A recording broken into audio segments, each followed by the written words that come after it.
Hey everybody, welcome to an interesting segment of Canje Plays.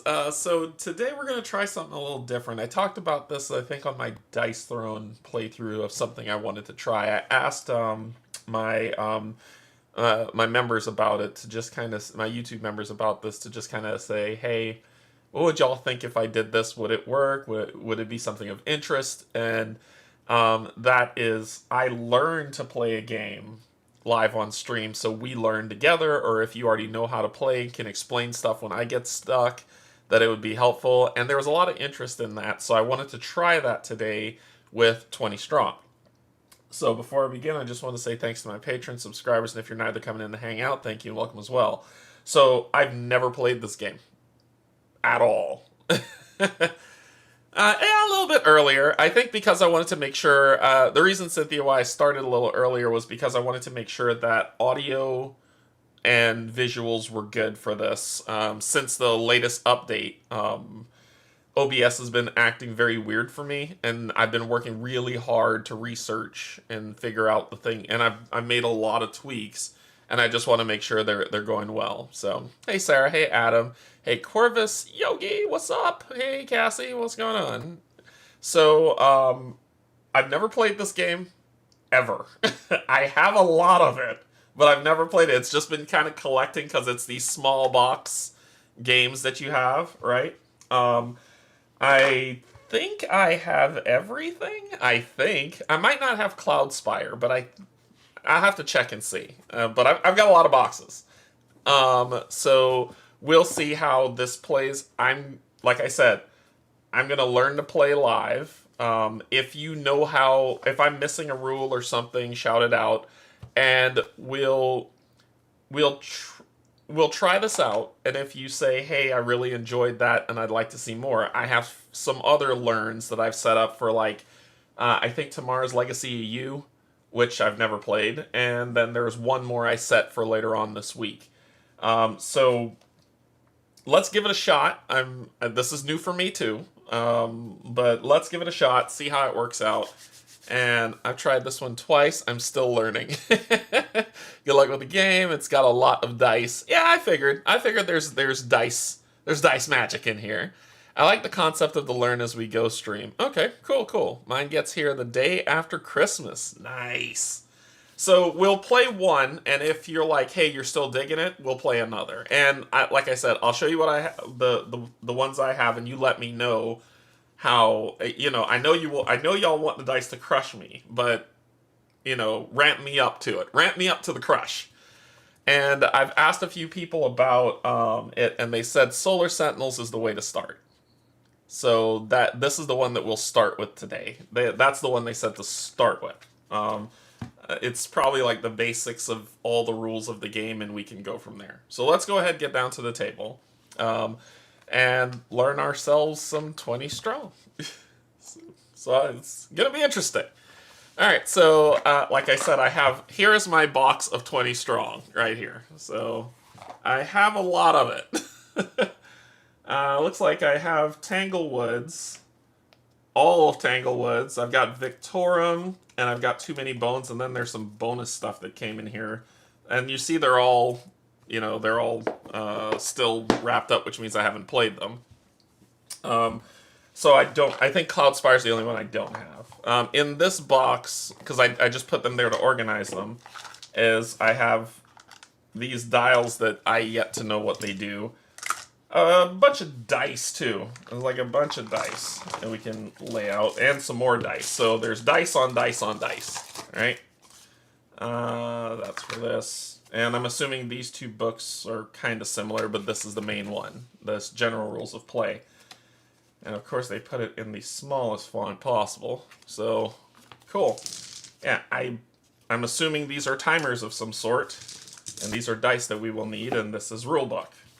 And then in this one, and this is how I just kind of unpack everything and then figure it out from there. What's it? Then in here... Okay, they've got rules of play for Solar Sentinels, and then a bunch of unsleeved cards that I probably have to shuffle, and I'm not going to sleeve them. So let's do the Solar Sentinels one. We'll put the general rules at the side and grab Solar Sentinels and see what's in there, right? Okay, it looks like the rules are supposed to be very basic, I guess. Alright, so. Cool.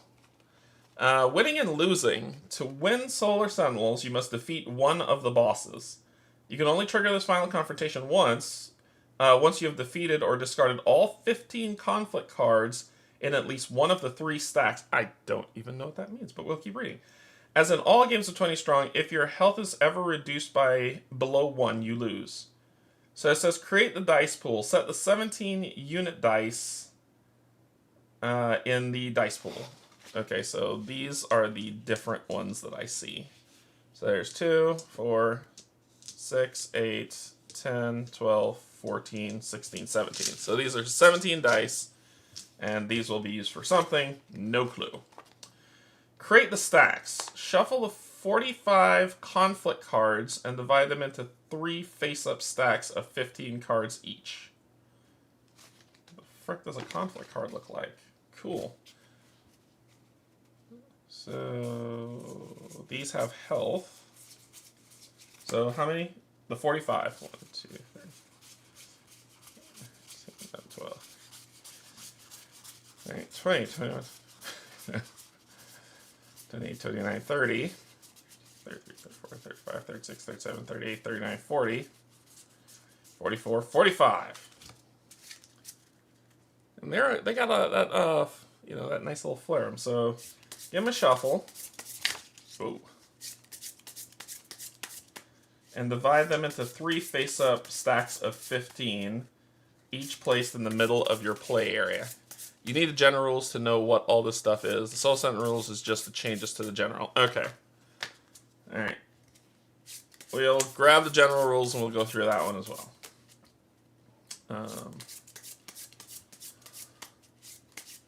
Ooh.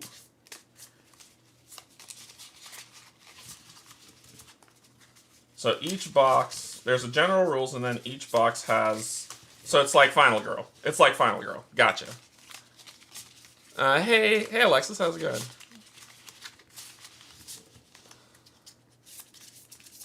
Alright, so...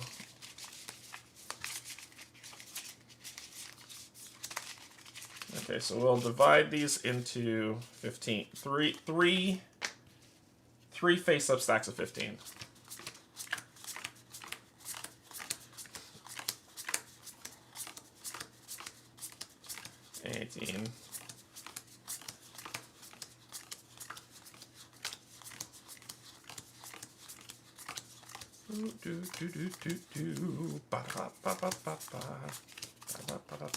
Alright, 3 stacks of 15, right? 4, 5, 6, 7, 8, 9, 10, 11, 12, 13, 14, 15. We have 3. Oh, that's too high. Stacks of... There we go. Choose your hero. Alright, well, let's back up the truck, and we say winning and losing, same thing. This 20-strong core box contains 20 dice, 1 chip and chip holder, this rule book, and the deck box containing Solar Sentinel rules and deck. In order to play 20-strong, you will need this core box and any 20-strong deck. The rule set goes over the general rules that apply to every game. Each deck also has its own set of rules that supplement these rules. If 2 rules ever contradict each other, a deck's specific rules takes precedence over the general. Gotcha. I'm a pro gamer. I hear that. And the rulebook. An effect takes precedence over reward or hero ability text. The word may indicates that the text is optional. If 2 things would resolve at the same time, you choose the order in which they resolve. So it says, and effect text takes precedence over reward or hero ability. Good to know. Each game uses only the cards from a single deck. Decks generally consist of 3 types of cards. The hero cards. Heroes are the characters you play as. They define your starting stats and grant you unique abilities. The boss cards are the final enemies you must defeat in order to win. And the conflict cards, which are these. Oh, it says face up? Oh, it does say face up. Face Opa. Opa. There you go. The conflict cards are the enemies or obstacles you must face along the way. We've got unit dice. 17 of the dice and 20 strong are unit dice. Unit dice can be red, this is pink to me, but colorblind, remember. So red, I think. Purple. Blue. Bluish green. And yellow. Each has a miss side, which is, except for you. So those are miss sides. Let's see. Each has a miss sides that are blank and hit sides showing one of the 2 hit icons. Yeah, you don't have a miss side at all. Dice have pops on it for color. Pops on it. Ah, I haven't gotten that far yet, Sarah, but I get you. I get you. Where were we? Each has miss sides that are blank and hit sides showing one of 2 hit icons. Either a basic hit or a crit. All the dice of the same color have the same sides. Miss, basic hit, and the crit symbol. Okay, easy enough. Generally, hits on unit dice are assigned to enemies to deal damage to them. A basic hit deals 1 damage and a crit 2. Note that while crits deal 2 damage, it is still to consider to be 1 hit. That's going to mean something to me in a minute. Units with fewer hit sides are weaker. Units with fewer hit sides are weaker, and dice with more hit sides are stronger. So yellows have two little pits, greens have 3, blues have 4, pinks have 5, and reds have 6. Gotcha. So, and this is weaker. There's 4. I will always miss with this dice, so there's only 2 times you can hit, which is either 1 hit or a crit. Everything else is a miss on yellow. Got it. Greens is 50-50. 3 sides are misses, 2 are hits, and 1 is a crit.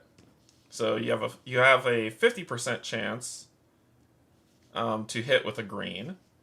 Blues, there's only 2 sides with misses, so it's kind of the opposite of the green of the yellow. Sorry, it's the opposite of the yellow. This one, the pink. Yogi. The pink only has the 1 miss on it. The rest are the rest are hits or crit. And then this has no misses on it. So this is the Canje proof dice. That's what this is. Gotcha. Okay, so yellows suck. Gotcha. Which is probably the dice I'm going to start off with. All right, stat dice. Okay, so these are stat dice. This is our health die. Got a little heart on it. Numbers 1 to 6. This is our strategy die. What do you go to? You go to 6 as well.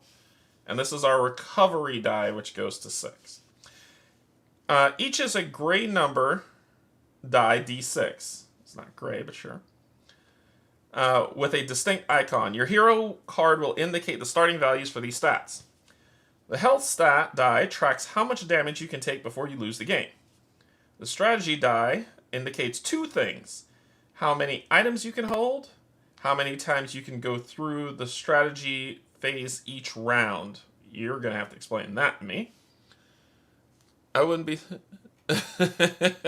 I wouldn't be surprised if someone told me Canje rolled a miss on a die with no blank faces. Hey, Steve.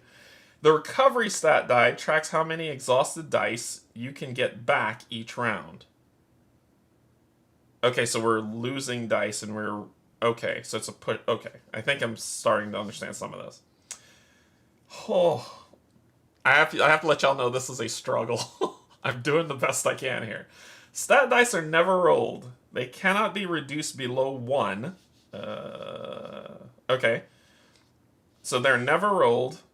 They can't be reduced below 1, except health, which results in the game loss, or increased above 6. And any effect or reward that would do so is completely ignored. Okay. Chip.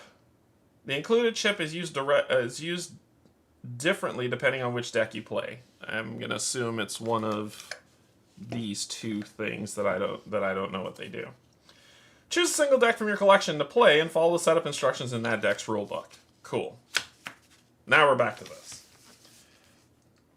Shuffle 45. Create 3 face-up stacks of 15 cards each, placing them in the middle of your play area. Choose your hero.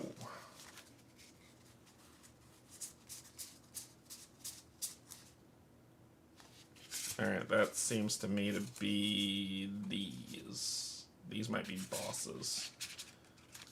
These might be rewards. Okay. So, choosing your hero. So it looks like these 3 are the hero: Astral, Raven, Pike, Master, Orlo, Valkyrie, M something. Is that a question mark? Sure. Stellar Blade, Isolade, Galahad the Lancer, and Beckett Sunforger. Who do y'all want me to play with? I don't know, so put in the chat who you want me to play with. I don't know. And I don't think the poll allows me to add 6 people to it. I think it goes a max of 4. So tell me who you want. Beckett Sunforger, who has health of 4. Let's pull this up a little bit closer here. Table, boop, boop. So we got Beckett Sunforger. It has like a weird symbol on it that means something. 4 health, 2 strategy, 1 recovery. Matter Reshaper. Each time you use a down arrow item, you may either plus 2 health or recover 2 dice. What's a good starter one for people who are pros at this? Galahad the Lancer. Probably not a starter one with 1 health. I will most likely die. Auto Javelin. Before each exhaust dice step, you may return up to 2 committed crits? Yeah? The down arrow is your friend. Alright, so this one has 1 health. I will probably die, so we'll rule that guy out. Who else do we got here? We've got Stellar Blade Isolde. Green Energy. Bringing that big green energy. We've got 3 health, 2 strategy, 1 recovery, green energy. Before each exhaust die step, choose any die color except green. That's green, right? Yeah, green. For each committed die of that color, return a committed green die. I don't even remotely know what that means. Are there others on? Yeah, there are more. There are more. This one here is Valkyrie MK question mark. I don't. That seems like okay. So he doesn't know who he is. 3 health, 2 strategy, 2 recovery. Adaptive armor. When you select Valkyrie, oh, it's a 7. It's just written funky. When you select Valkyrie MK7. Mark 7, the Valkyrie Mark 7. During game setup, increase your stat dice by a total of +2. My stat dice. That must be all 3? Those are all 3, right? Those are, yes. So if I pick Valkyrie, I'll be at 5, 4, and 4. So Valkyrie takes the lead as a good starter. Right? Did I flip this one already? Yes, I did. That's the lead as a good starter. Then we've got Astral Scout Raven. X-ray binoculars. Mage Knight 7. So we got Astral Scout Raven. 3 health, 2 strategy, 2 recovery. X-ray binoculars. During game setup, you may swap the positions of 2 mission cards. At the start of each round, you may cycle the top card of a stack to the bottom up to 2 times. So it's a little bit of helping me against some terrible things. And then we've got Pike Master Orlo. That's actually a pretty awesome name. You choose how to spend the... Oh, you choose how to spend the 2. I thought it said increase it. Oh, for a total of +2. I understand. Good catch, Yogi. So Solar Flare. So 2 health, 2 strategy, 2 recovery. Solar Flares. Yellow misses may be changed to hits when applied to a 2 enemy. So it looks like these 2 maybe, because those 2 probably are the best options out of all of them. What do y'all think? Let me put up a poll. I'll put up a poll for this one, and you tell me who to pick. I have no idea. I'm trusting what y'all say. Who to pick. And we're going with VALKYRE MK7 or Master Orlo. Pike Master Orlo. I'm not putting a bunch of periods there. That's just too much work. All right. Polls up. So let me know which one to pick, and I'll pick that one. I don't know, so I'm just trusting you all will tell me. While y'all do that, I will continue to read. So 20 strong game flow. 20 strong is played in rounds. Each round, you identify 1 or more conflict cards to face, roll dice, make a series of decisions, and deal with the results. Rounds continue until you win or lose. Each round has 2 parts: activation and engagement. There we go. Activation. In this part, 1 or more conflict cards become active. Most decks will require you to assemble stacks of conflict cards as part of setup. Choose the top card from one of the stacks and activate it by placing it in your active area. Okay. Most enemies have effects on them, many of which being affected. There's a lot of the word effect happening here. Most enemies have effects on them. Many of them begin affecting gameplay during activation.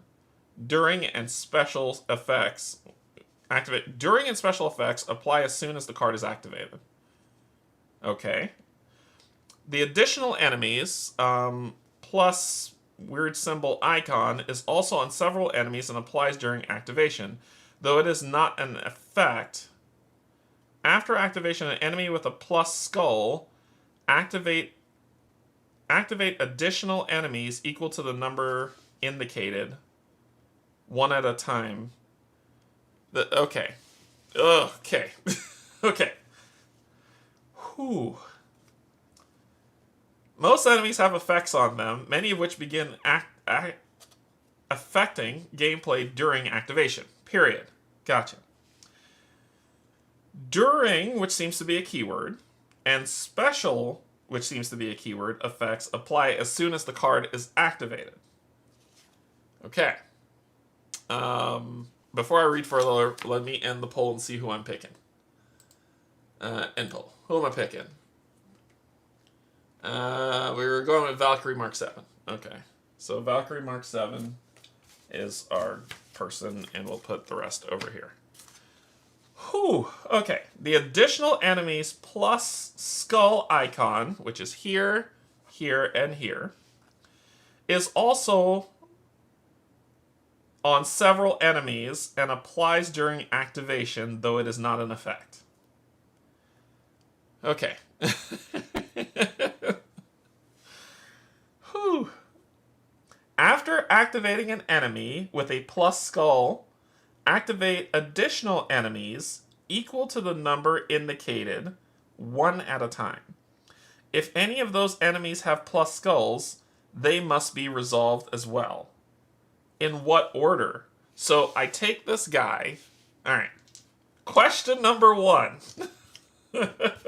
Let's put this up here for a second. So from what I understand of the activation phase is I look at the top of these 3 decks. I pull one of them into my active area that I'm going to face. This guy's going to activate. So, so this guy's going to activate. Okay, cool. So there's during and special effects, and an additional icon is also on several enemies and applies during activation. So there's the activation step where I'm assuming it goes first.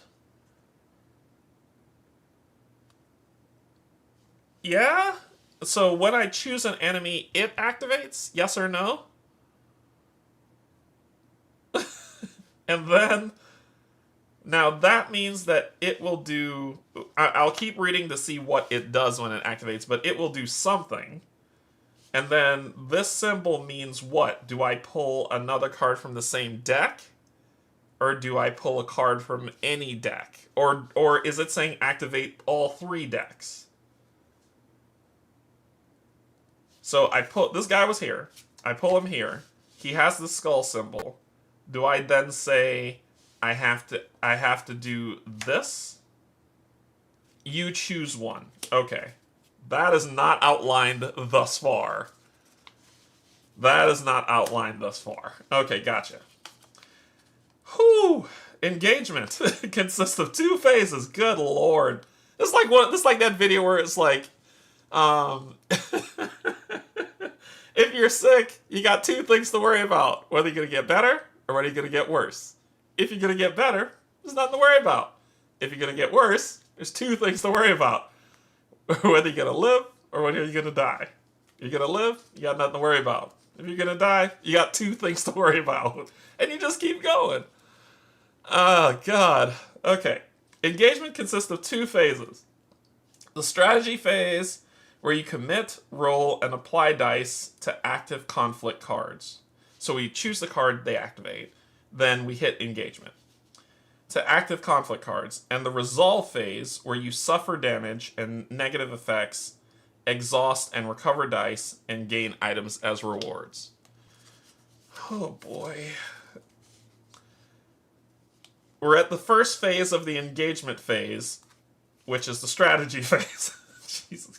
The first phase of the second phase of the first round. Strategy phase. The strategy phase has 3 steps. Oh, for the love of Christ. You may be able to repeat the phase, carrying out its steps again. This is why I struggle with rule books. Commit dice, number 1. The first step of the strategy phase is to commit dice, which entails selecting the dice from the dice pool that you would like to use for this strategy phase.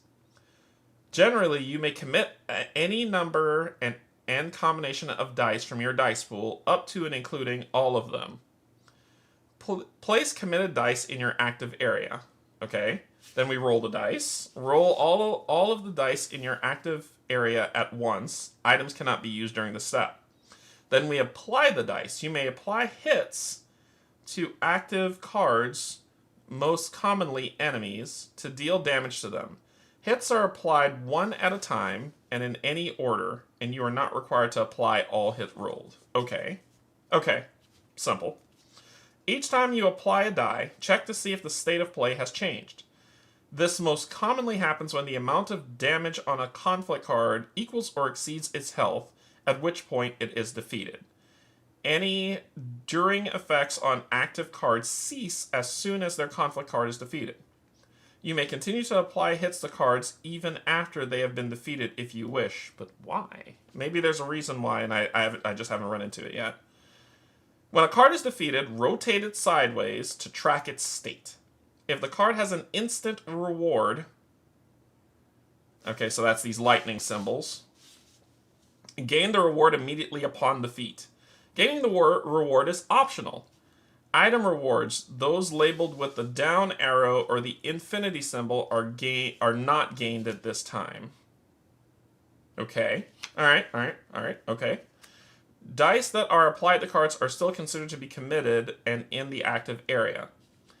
I haven't gotten to this part yet, but here comes my next question. My next question is, if I roll a set of dice and I choose not to use a die, so let's say I roll this. I need one more for this guy. This. And I roll that, right? Sorry. Let's do this. That. And I rolled that. Now, this is my active enemy. So I would say I would commit these 2 dice to say that that's 3 damage, and it's defeated. And I don't want to commit these 3. Are these 3 exhausted, or do they go back in my pool? That's my next question, so let's keep reading. Repeating the strategy phase. After the apply dice step, if your strategy... this guy. If your strategy stat is higher than 1, you may repeat the strategy phase again. Oh, it's turns. The total number of times you may go through the strategy phase, including the first, cannot exceed this number. Okay. Gotcha. Each repeat is considered a new strategy within the same engagement. When you repeat the commit dice step in a subsequent strategy phase, you may commit additional dice from the pool, adding them to any unapplied dice still in your active area. You then roll all unapplied dice and apply the dice you wish to apply. So it's re-rolling, basically. It's re-rolling. So this guy's strategy is right at base 2. Base 2. So this to me means that I can, so if I do the same thing I said before, and I apply here, I can then have another strategy phase to where I can roll these dice plus another to see if I get that. And then I can defeat something else, right? I can apply this to something else in my active area. So it's a reroll phase for dice. Let me know if I got that right from what I read. I read that as that's what it is. It's a reroll phase. Resolve phase. The resolve phase is where the consequences of your rolls are realized. It has 6 steps. Sure. Suffer damage. Add together the damage stats of all undefeated conflict cards in your active area and reduce your health dial by that total. After effects, so that's the arrow. All after effects in the active area, including those on defeated enemies, are resolved one at a time. Are you kidding me? So even if they're defeated, they still could do something. Gotcha.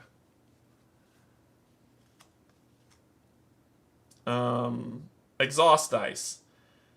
Move all committed dice, whether applied or not, to your exhausted area, a section of the table where you can keep them separate from other dice. And then recover. Choose a number of exhausted dice up to the number showing on your recovery stat, which is at base is 2. Move them from your exhausted area to your dice pool. Gain item rewards. If any of the conflict cards you defeated this round has an item reward, either single use, which is that, or ongoing, the infinity symbol, you may gain the item by placing its card in your inventory. Clean it. Place all conflict cards that remain in your active area, both defeated and undefeated, in the discard. Now you're ready for the next round. Okay. Lord, there's a lot more. Cool. Okay, that makes sense. Endgame. The trigger for beginning the endgame differs by deck. In general, the endgame consists of facing a boss, and defeating the enemy results in game victory. In the endgame, you continue to face the boss and any other enemies that come with it each round until you defeat the boss and win, or your health is depleted and you lose. Unless stated otherwise, only the boss must be defeated, even if there are other active enemies. Endgame rounds are played like normal rounds with the following exception. We skip activation, so no pulling. For the first activation of endgame, the deck will contain instructions regarding selecting a boss to activate and what other conflict cards to activate, if any. Skip activation in all subsequent rounds. Undefeated cards remain. In the cleanup step during the endgame, do not discard conflict cards that have not yet been defeated. They remain active and must be faced again the next round. Dice applied to the undefeated cards are exhausted in the exhausted dice pool, so it seems like it's a one-hit kill or nothing. So it's kind of like the Marvel Legendary. You either hit them for the full damage or they heal. Okay. Alright. These are subsequent things that I will read in due time, because my brain is cooking. Alright, so we chose our hero. There are 3 double-sided hero cards with 6 heroes in total to choose from. Select one to use and place it above the conflict card stack. Place your 3 stat dice beside your hero. Set the value shown. All right, so we've got this. I'm gonna put these here. We've got him, who has base 3 health, 2 strategy, and 2 recovery. When I select him during game setup, increase your stat dice by a total of +2. Let's do strategy for sure, for 3, because I suck at that. And let's do health to 4. So we've got 4, 3, and 2 recovery. Right? So we'll get that set up. Okay. Shuffle the bosses. Shuffle and set the 4 boss cards in a face-down deck to the side.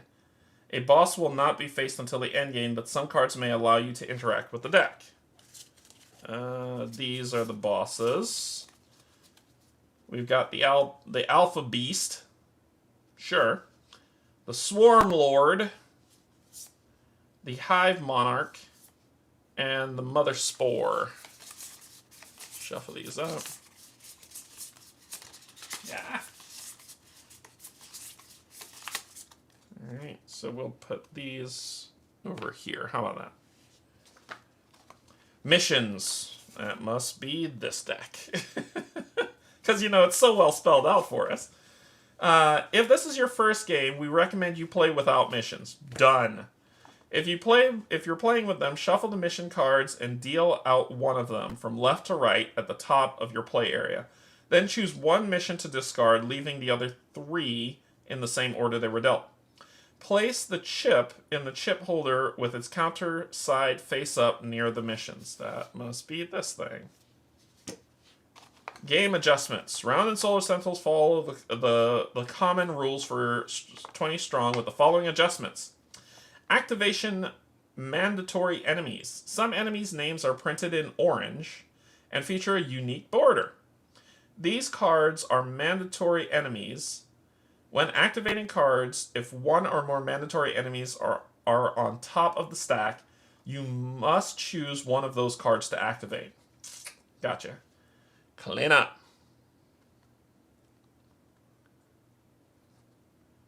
Stack discard. During the cleanup step, you must choose the top conflict card from one of the stacks and discard it.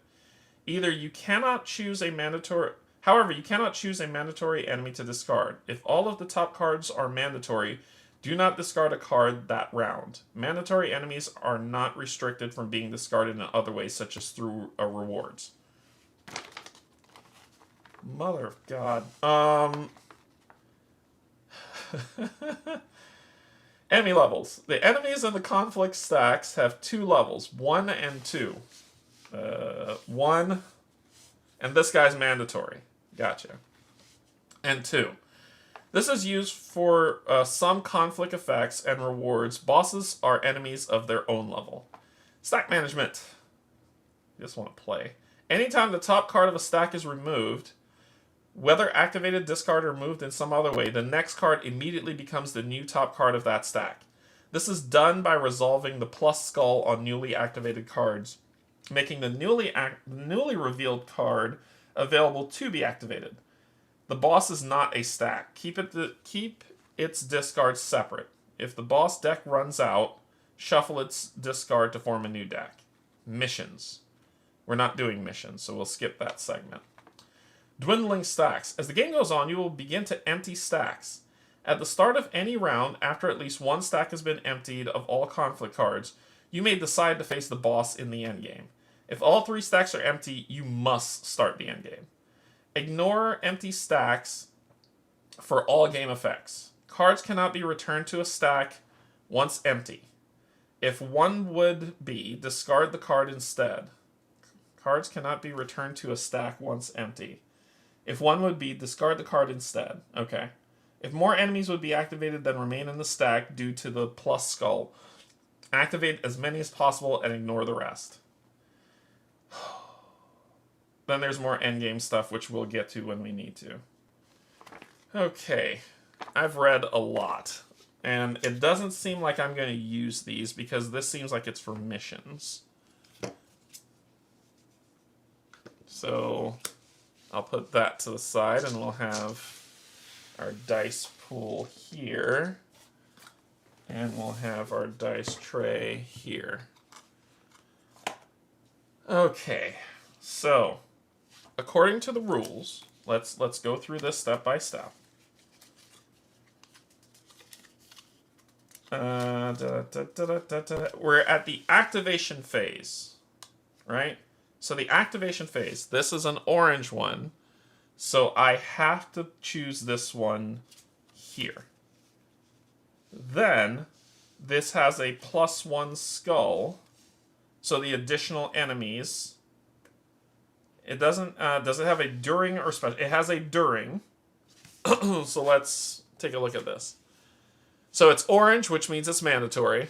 It has a plus skull, and then it has a during, which happens during the activation phase. And it says in each rolled dice step, count the number of rolled misses. Take the same number of rolled hits,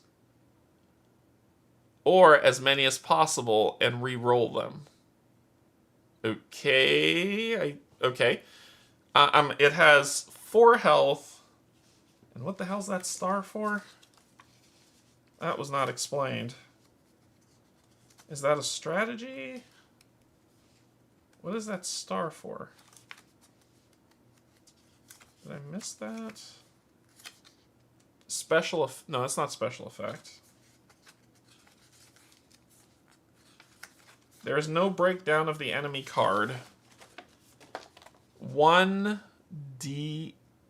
damage. 1 damage. Okay.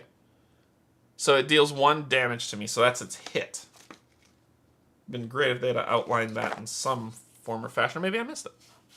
Okay, so, and then this is the bottom part of that card is its instant reward. Takes effect immediately when the conflict card they are printed on is defeated. So I get +1 to recovery or recover 3 dice. Okay. Alright, so that comes into the active area. It has a skull, so I have to choose something else to pull into the active area. Okay. Now this desk is dirty and I just cleaned it. This one has lower health.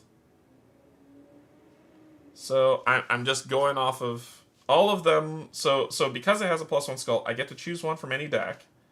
I'm going to choose this Crater Creeper, who also has an activation ability. In each roll step, minus health for every 2 misses rolled. Good lord. This might have been a bad idea to pick this guy, but I did. So let's deal with it. Now, this also has a plus skull, which means I need to pick another creature.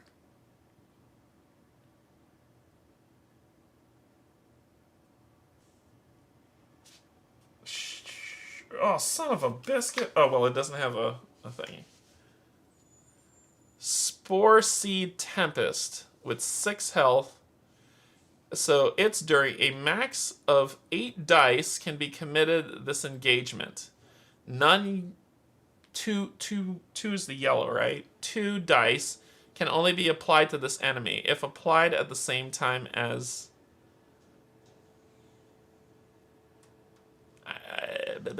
Y'all remember that.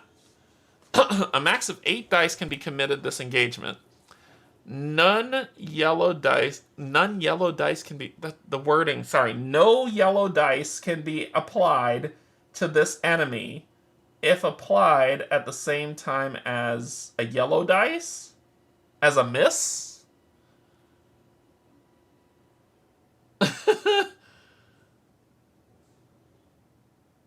What? Words. Words, people. Words. I can't apply yellow dice to this enemy if applied at the same time as a yellow die. Sure. Someone will type in there what that means. So we've got 3 engagements. Non-yellow, as in dice colors. Oh, alright. So non-yellow, so no other color die can oh my god. Non-yellow dice can only be applied to this enemy if applied at the same time as a yellow die. Frickin' god. You can't apply non-yellow dice unless you're also applying yellow die. Thank you. Words. Okay, so this is the active area. We've done activation. Now we're at engagement. They don't have any specials, and we've done all their duration. 4 health, 3 health, 6 health. He's going to hit for 2, he's going to hit for 1, he's going to hit for 1. So I'm going to get hit for 4, and I'm going to die. Unless I roll dice. I can roll any amount of dice I want.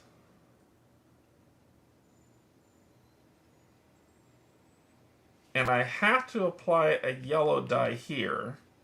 So I'm just trying to think of new guy just playing game. I would roll 2 yellow, maybe. What's the odds here? I gotta look at the odds. I would roll a green, a blue.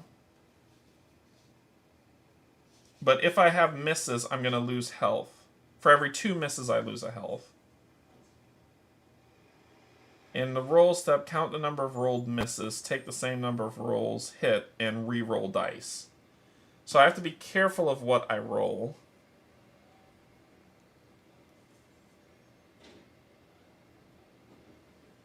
I have to be careful of what I roll. So I roll those 3. These only have 1 miss. 4, 5. The sure shot is the red. 6. I have a maximum of 8 dice you can apply. Thanks to 1, if I recall. I don't see anyone that's limiting me to 8 dice. In each roll step, count the number of rolled misses, take the same number of rolled hits, or as many, and re-roll them. In each roll step, -1 health for every 2 misses rolled. Oh, here it is. A max of 8 dice can be committed this engagement. Okay. So that's 6.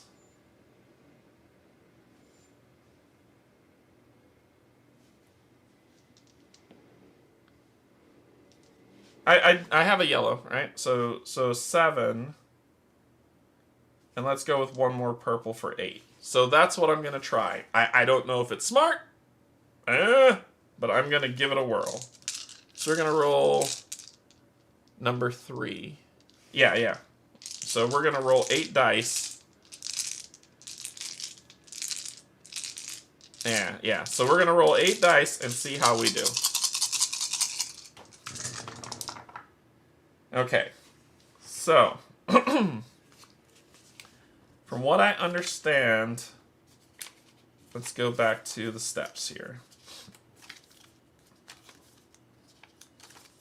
So we committed, we finished the commit phase, we did our roll phase, and then we do our apply.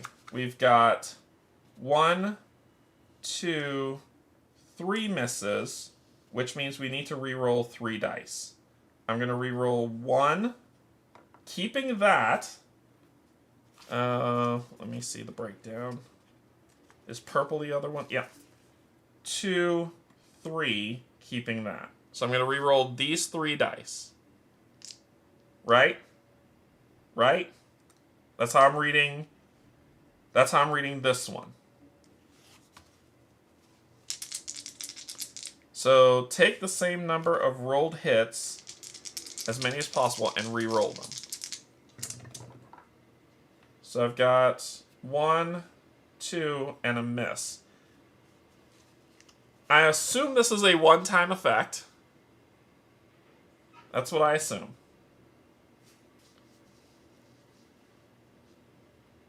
So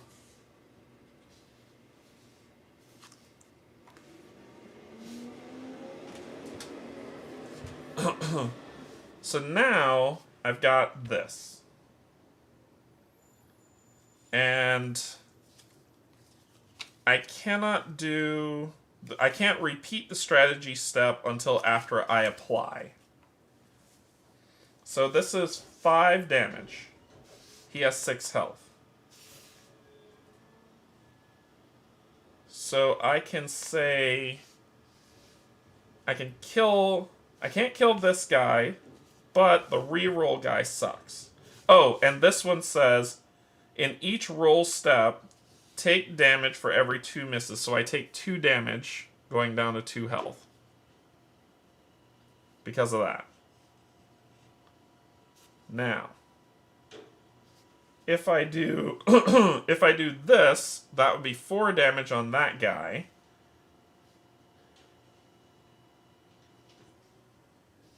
This would be 3 damage, which would just be this, putting 2 damage on that guy. This reroll thing sucks. So I'm going to say I'm going to put the 4 on this guy. Right? So it turns sideways. And then immediately I either get +1 to recovery or recover 3 dice. There's no dice in my exhausted pool, so I'll say +1 to recovery, putting this at 3. Because that's an instant. I have 1 damage left. This is the part where I'm a little confused. If I say I have 1 damage left, and I choose not to apply it, then when I go up here to strategy, do I get to roll more dice? That's kind of where I'm going with it. So if I choose not to apply it, do I get to pick another die and then re-roll all of these plus that other die?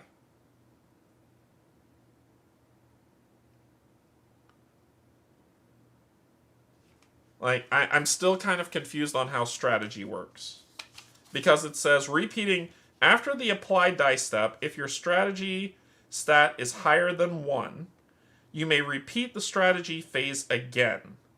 The number of times you may go through the strategy phase, including the first, cannot exceed 3. Each repeat is considered a new strategy phase within the same engagement. When you repeat the commit dice step in the subsequent strategy phase, you may commit additional dice from the pool, adding them to any unapplied dice still in your active area. Okay. So, I am going to add a blue. And we're going to re-roll all these dice.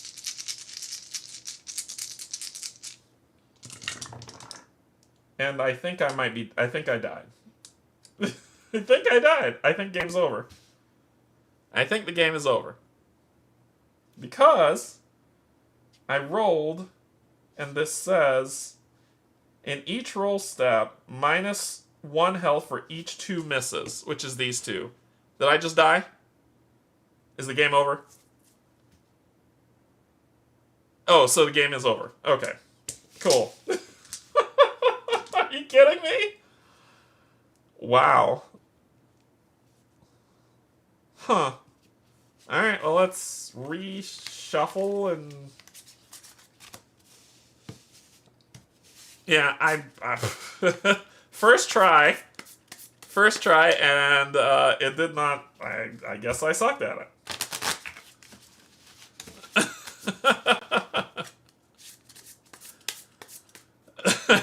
Canje dies. I mean, please. Insert another quarter and reset. Plus side is it's a quick setup. Yeah, that's true. That's true. That's true. Pull, drop. Pull, drop. Okay. Yeah, but I feel like I sucked at it. Like, bad.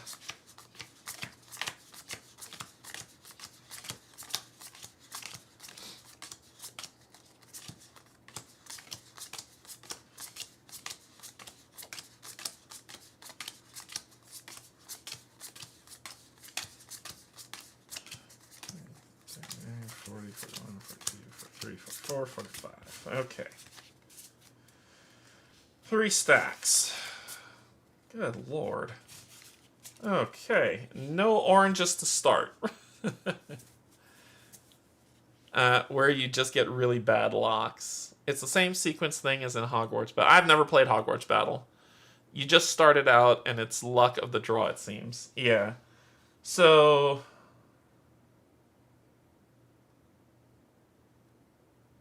okay.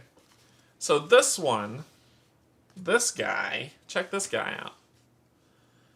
Mess of Maggots. So its effect... It is not, that is not an activation effect, but it's an ongoing effect that will happen in the resolve phase. So it's an after effect. Alright, and it only has one thing. And cool. So massive maggots. Let's try to not die this round, shall we?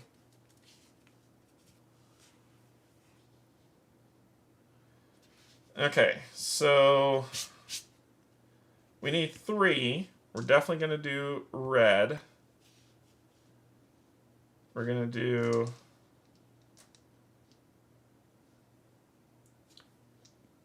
you. If there are any red or purple, if any red or purple dice are applied to any enemies, discard the top cards from all 3 stacks. You know what I could do? I could pull 1 and then pull this guy. I've set it back to 2. 2, 3, and 4 because of the setup. Yeah, I did, right? Lock in your victory on this run. You redo your stats. I did. Did I screw that up?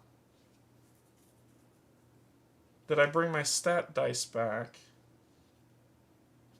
That's these, right? Yeah, 4. So 3, 2, 2. And then I get a +2, so 4, 3, and 2. Oh, I'm good. Okay. Alright, so let's just do the massive maggots on any enemies. I'm including this one. So I'm doing those 2, and I'll do a blue. Actually, I recover all my blue dice. Let's just go all blue. I'm going to get them back after his effect. So let's just do that. We're going to get the blues back. Might as well roll the blues. I probably don't need to spend the purple. Let's go all blue and red. Because if a red is applied, it'll do the thing. All blues and a red. That looks fun. So 1 miss and all this. Boom. Then we do that. And these aren't applied. Okay. So then we go to only instances get applied right now. Let me make sure I read that right. 5 damage. Yeah, so commit, roll dice, apply effects in any order, and you're not required each time. Okay, and then we gain the reward, which is optional. So we've done this. Then this thing happens in the resolve phase.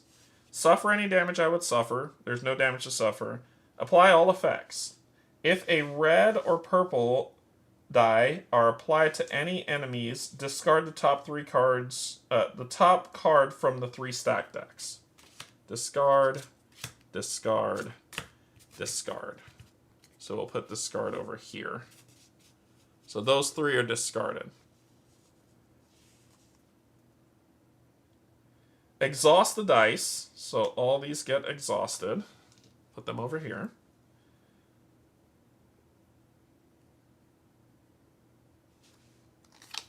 When do I do... Oh, gain rewards coming up. Recover dice. So I get to... So choose a number of exhausted dice up to the number shown on your recovery stat, which is 2. I'm going to get back the red and the blue. It doesn't matter. Move them from your exhausted area to your dice pool. Then gain your item reward. Recover all blue dice. Then place the conflict card in the discard pile. Okay. Good round. Good round. Wow, all these are upside down. Okay. Then we go to the next round. This has to be the one I select, which is the Ichor Blight. A max of 2 dice can be applied to this enemy. And then ongoing, Ichor of Truth. In the roll dice step, re-rolling unapplied hits from previous strategy phases is optional. It's a good strategy. Okay. So I can only apply 2 dice to this guy. So let's do this one, and I think the purple's the other one. Yes. Okay.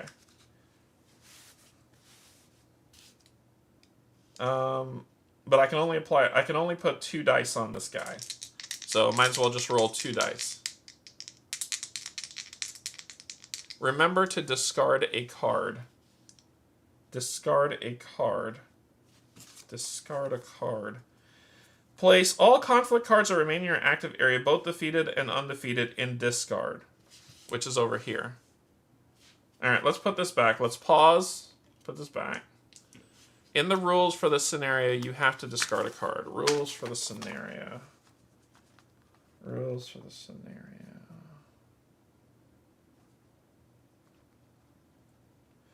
During cleanup step, you must choose the top conflict card from one of the stacks and discard it. However, you cannot choose a mandatory enemy to discard. If all the top cards are mandatory, do not discard a card. Thank you for that catch. Okay, we're going to be taking that guy. Once per engagement, you may change 2 misses of the same die to a hit. Lunar Blight, none. This enemy is not... If this enemy is not defeated, place on top... Okay, so you're discarded. Thank you! Thank you. Thank you. This comes here. And then we'll roll our 2 dice. Thank you. Roll these 2. We got 2 damage. So we'll put 2 damage on him. And then we can... A max of 2 dice can be applied to this enemy. Okay, so... I don't apply these 2 dice. I don't apply these 2 dice. Because it won't kill him, and he will get discarded on his turn. At the end of the round. So I can do the reroll, and we can try to see if we can get some crits. He has 0 here, so he's not gonna hit me. In the reroll dice step, rerolling unapplied hits from previous strategy is optional. Okay. Roll again. That's still 2 again. That won't apply. He doesn't hit me. Because it's a 0. So then we roll again. That's a miss and a hit. That won't kill him. Any damage would be applied. This goes to exhaust. I will recover 2. he will then be discarded.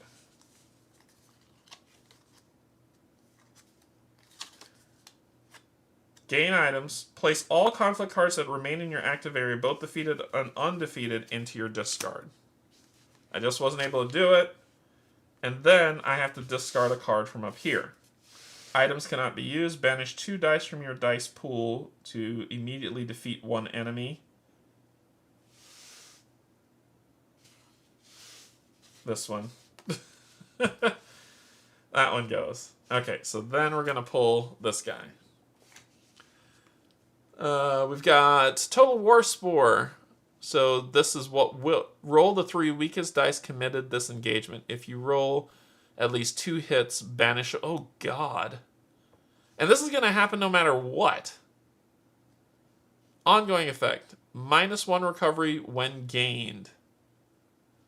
At the end of each strategy phase, return all committed misses. Okay. That's 5, huh? 1. I need the sure shots for this guy. Roll 3 of your weakest die. And we'll go this one. So roll some weak dice. Why? Why would I want to do that? Roll the 3 weakest dice committed this engagement. If you... Oh, this is because it's ongoing equipment. Gotcha.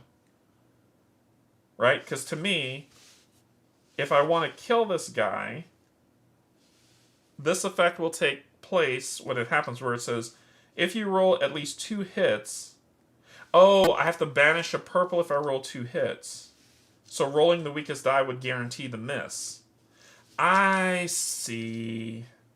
I see. I just won't get the equipment. I gotcha. So roll the weakest dice I have. Let's roll. He'll do 3 damage. Ooh, that sucks. That'll take me down to 1 health.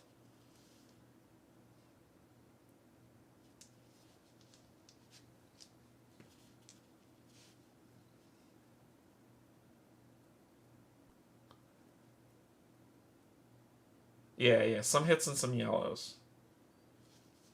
3 yellows because I'll have to roll 3 of the weakest. And then we could do that. I'm learning the strategies. Yeah, 3 yellows, then a red, purple, and a blue. I'm thinking 3 yellows for sure. The red for sure. Purple, 2 purples, and a blue. And let's see what we got.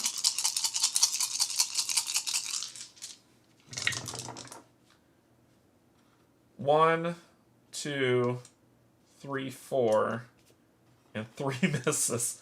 I just needed 1 more, man. I just needed 1 more, and it would have been enough. That's... well, we can redo the roll phase, because I could do it again. So we're going to apply these, and then we're going to do the roll phase again because I can. And let's do... Oofta. I can do it one more time. Let me do a green.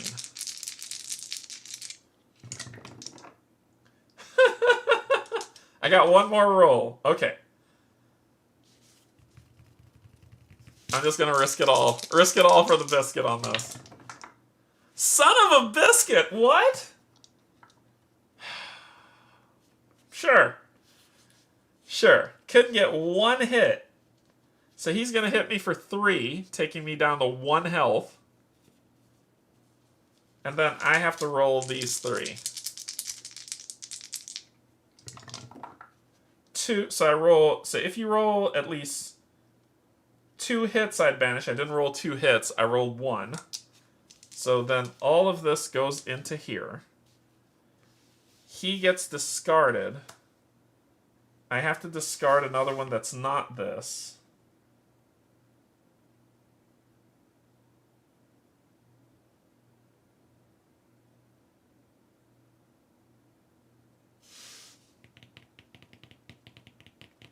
This one. And then I recover 2. Then I recover 2. I'm going to recover this one and this one. Alright. Then I have to take this. I have to take that, and it's got a skull face thingy in it. Okay.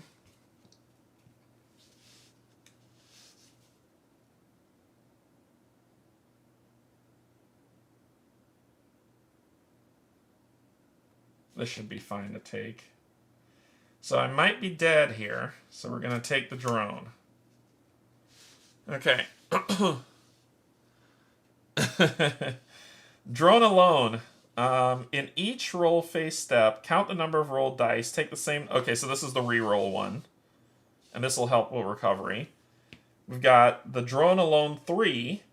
Dice can only be applied to enemies if a die of the same color is in the exhausted area. So this negates my red. So this one says I can't roll reds. Okay. So then we'll do boop, boop, boop. Boop, boop, boop. Because I got to be careful of misses. That's going to cause things to re-roll. There's no way I can get 10 damage, so I think I might be dead. I think I have to roll all of them. There's no way I can get 10 damage. That's 2, 4, 6, 8, 10. The best thing the only way that I could do that is to roll crits on 5 of these dice. Alright. Let's see what we got. This is a quick game. You are correct. I could roll everything. Screw it. We're gonna die anyway, right? Screw it. I can't roll the red because I can't apply it, but I can apply everything else to it. We're gonna die anyway. Boop. 2. 4. 7 and 3 misses, to which I need to re-roll 3 dice. The 2 purples and the blue.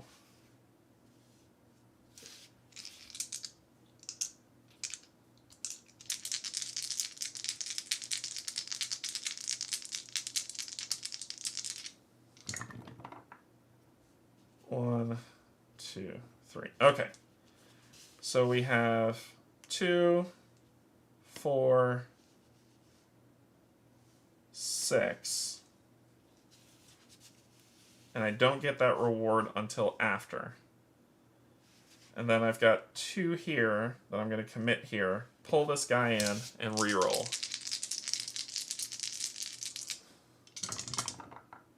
Oh, proud Mary. But I have to re-roll 2 dice. I have to re-roll these 2. Oh my god. Oh! That's game. That's game. 3. Boom. It said in each roll dice step. Yep. Almost. Almost beat him. Almost beat him. Yep, that's game. We died. Okay, not bad. Not bad. Alright, let's try. I get the rules. This is, y'all said it's supposed to be a tough game. But I get the rules. Let's try a different pack. The theme isn't grabbing me in this one. The theme isn't grabbing me. But let's try a different pack. So let's do this, this, this. And we're gonna try a different pack. I'm gonna die a lot, so let's die a lot with a different pack. Alright, what do y'all want to see next? What's the, or should I say, what's the next hardest one? I've got Tanglewood Red. Too Many Bones. Victorum. Tanglewood Rose. Tanglewood Baba Yaga. Tanglewood White, Tanglewood Gold, and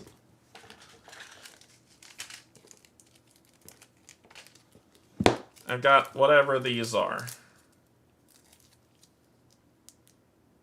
I don't know what these are. It looks like heroes of some sort.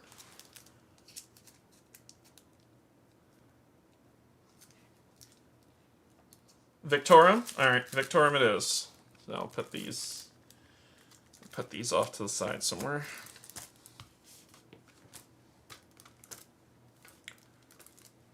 Victorum! Victorum it is. I'm playing with sharp objects.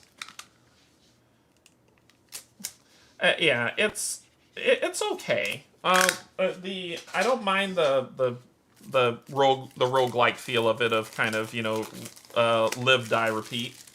That doesn't bug me. I think it's just the theme of Solar Sentinels. I was like, it's pretty cards, but it's not blowing my skirt up. Alright, so let's see. Alright. And we need to put this back with Solar Sentinels. Okay, put this over here. Rules.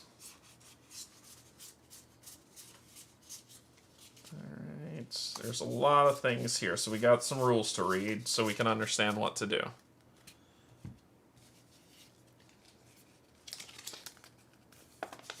Let's see.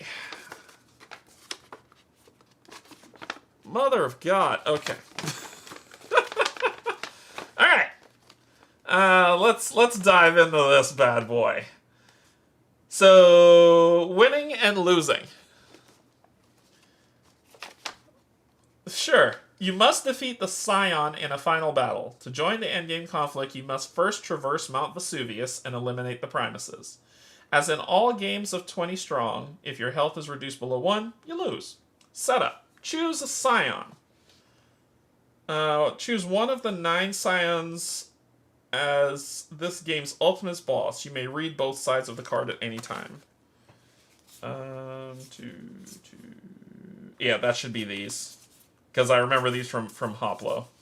From Victorum. Okay, these are the heroes, it seems. Virago. Because I played with her, Kraken Lance. So those must be the heroes. So it says of the, how many? Choose one of the 9. 1, 2, 3, 4, 5, 6, 7, 8, 9. Okay, let's take a look. And I don't care which one you pick. If you want to kill me, you want to kill me. Hoplomachus. Spectate. Roll 1 green die. On a hit, you must activate the card you intended to spectate. If the card is an opportunity, you must place it in your inventory. Actually, no, that seems about right. We had Devisepid, spectate. Weaken 1 die of your choice. If no dice can be weakened, banish your weakest die. Then draw Scion at random and place it above Devisepid, discarding the current Scion. Wait, are these back? Oh, they're 2-sided.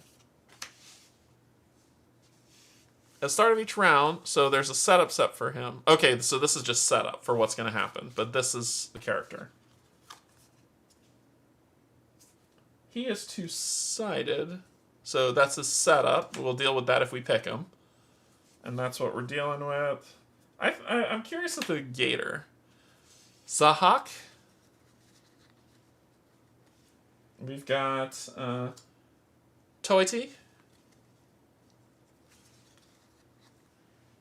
The Gator. It's Cabane, I believe is his name, the Gator. We've got Calliope.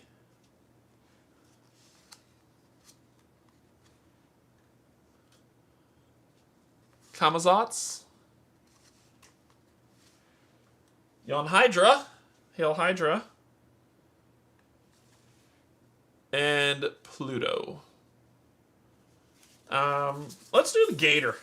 I don't know. I think this is the initial one in Victorum. But I want to fight an alligator. Let's do an alligator. We're going to fight the alligator.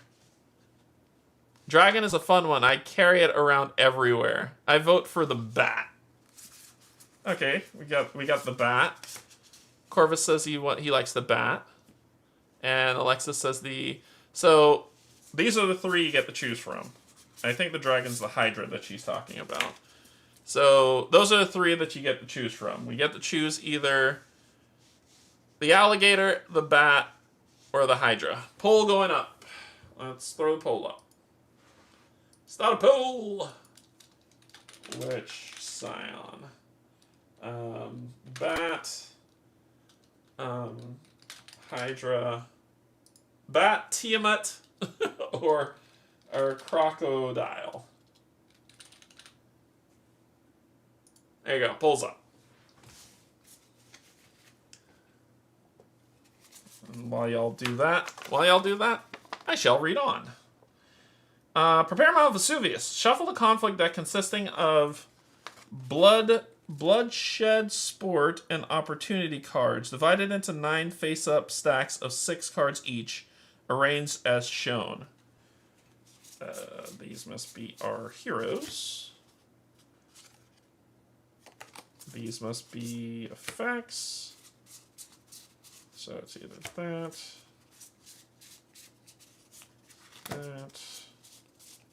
or these. Alright, so we're looking at, so it's going to be blood sport, consisting of bloodshed, sport, and opportunity cards. Okay. Shuffle the conflict deck consisting of these. Yeah, because this is a tactics card. These are tactics cards.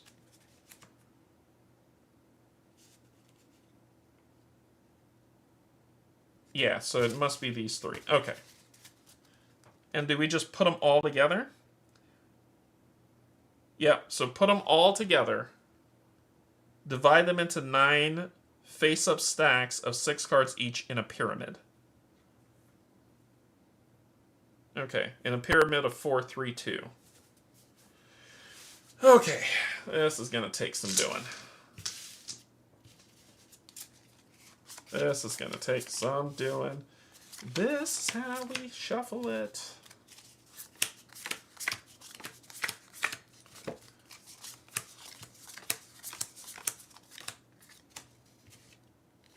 Okay. And we'll shuffle these up once we get these going.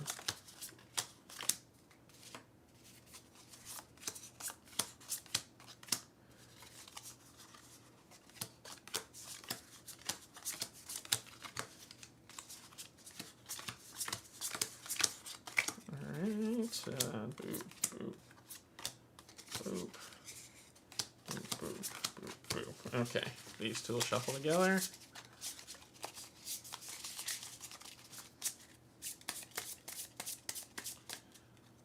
These two will shuffle together. You know what? Deal with the riffle. When they're not sleeved, they come very hard, and these are the special cards that are super resilient, so shuffling them like this isn't a big deal. Riffle shuffling is not a big deal. Okay.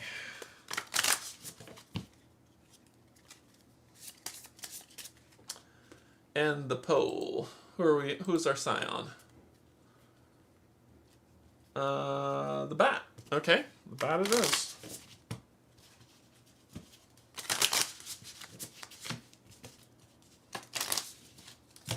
Alright, cool. Okay, so we are doing divided into 9 face-up stacks of 6 cards each in a pyramid. Okay, face up, face up, face up. 1, 2, 3, 4. 1, 2, 3. And 1, 2. And then we just fill it up.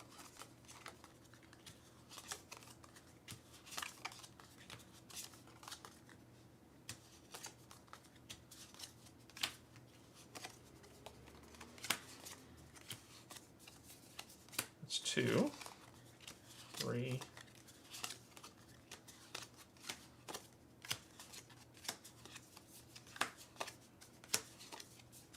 3, 4,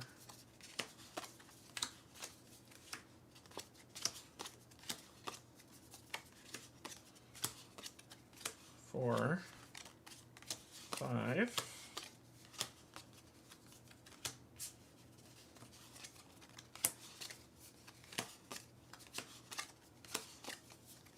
5,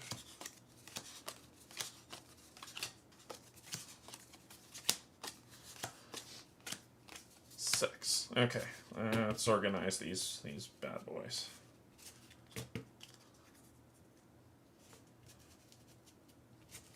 That's how I shuffle everything. I'm non-sleeving. Heathen. These cards really don't need to be sleeved, to be honest with you. They're probably the only game that I would say that the card quality is so good you don't need to sleeve them. Alright, so that is... okay. So that's Mount Vesuvius. So it says, divided into 9 face-up stacks of 6 cards each, arranged as shown. Stacks are called camps in this deck. Place the Scion at the top as a 10th camp. And it says we were playing with the bat. Okay, which would be... yeah, I gotta pull those down a little bit more. Put them here. Here. Here.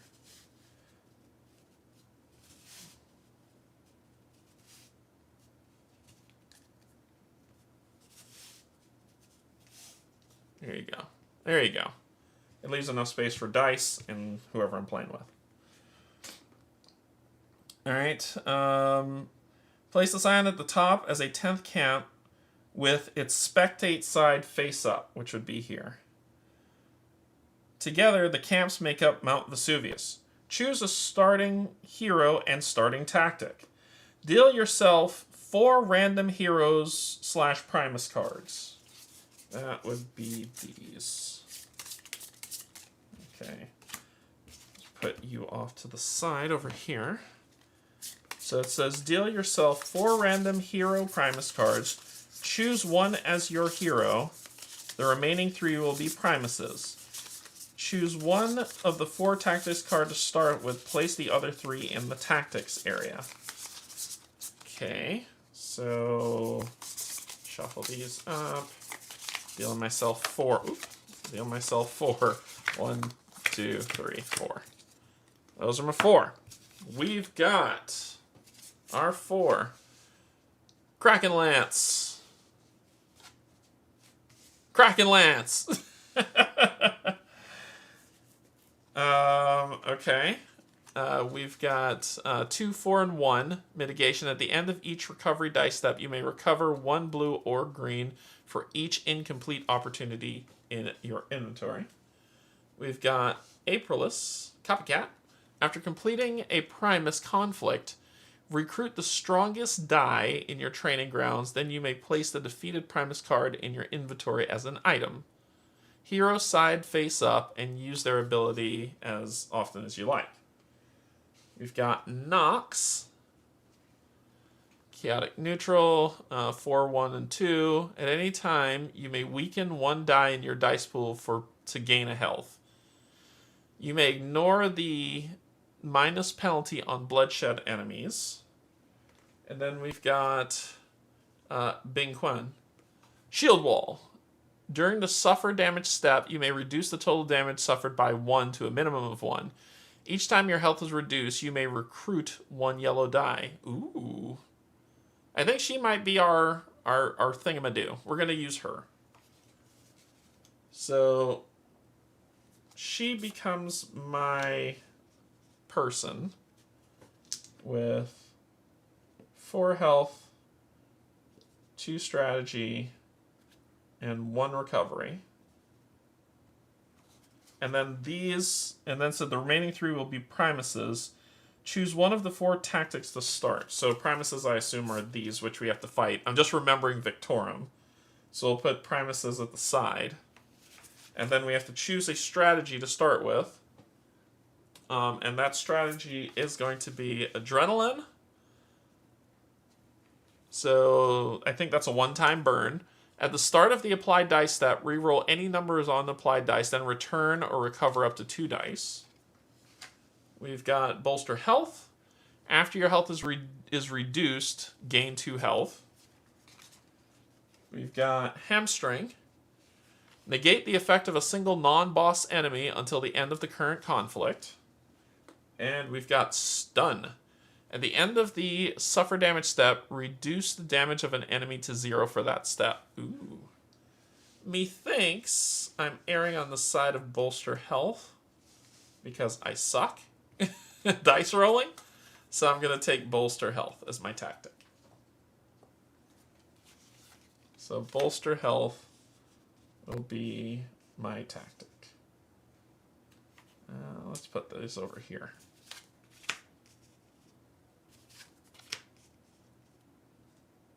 There we go. And let's put our Primuses over here as well. And our tactics will be over here. Okay. Choose one of the 4 to start with. Place the other 3 in the tactics area. Okay. Yeah, I vote for health. I did too. Place the Primuses. The 3 Primuses are placed at the camps labeled 1, 2, and 3 in the diagram above. So the 3 Primuses are placed 1,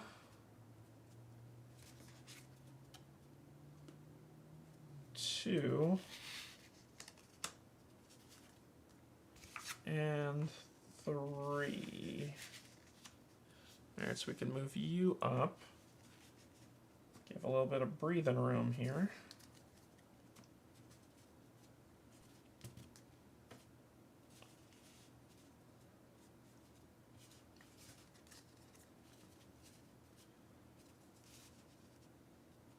Okay.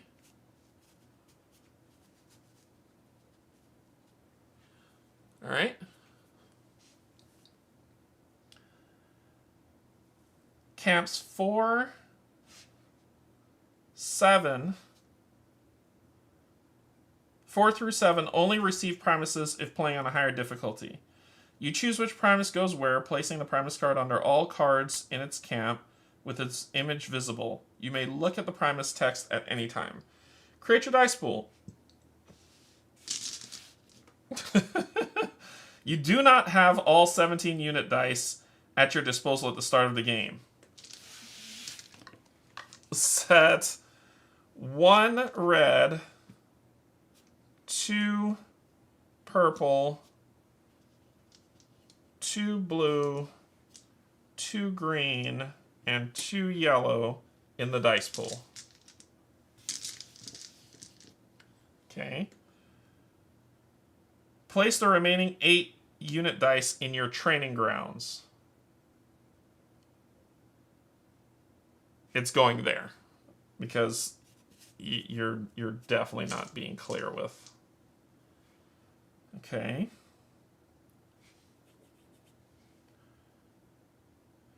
Round adjustments. Rounds in Victorum follow the common rules of 20 strong with the following adjustments. Activation. Use the chip mark of your current use the chip to mark your current location. Okay. Place the chip on one of the 4 camps at the bottom of Mount Vesuvius. Oh wait, it's this. This is what we're using. Where was I? Use the chip to mark your current location. At the start of the game's first activation, place a chip on one of the 4 camps at the bottom of Mount Vesuvius. At the start of subsequent activations, you must move your current camp to any adjacent camp. You can ascend, descend, or move sideways. However, you cannot move to the Scion camp. You cannot move to a camp that has no cards remaining in it, and you cannot remain in place. So we have to move per everything.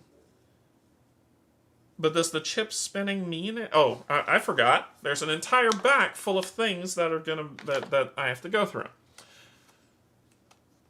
Okay, so this has to go on one of the 4.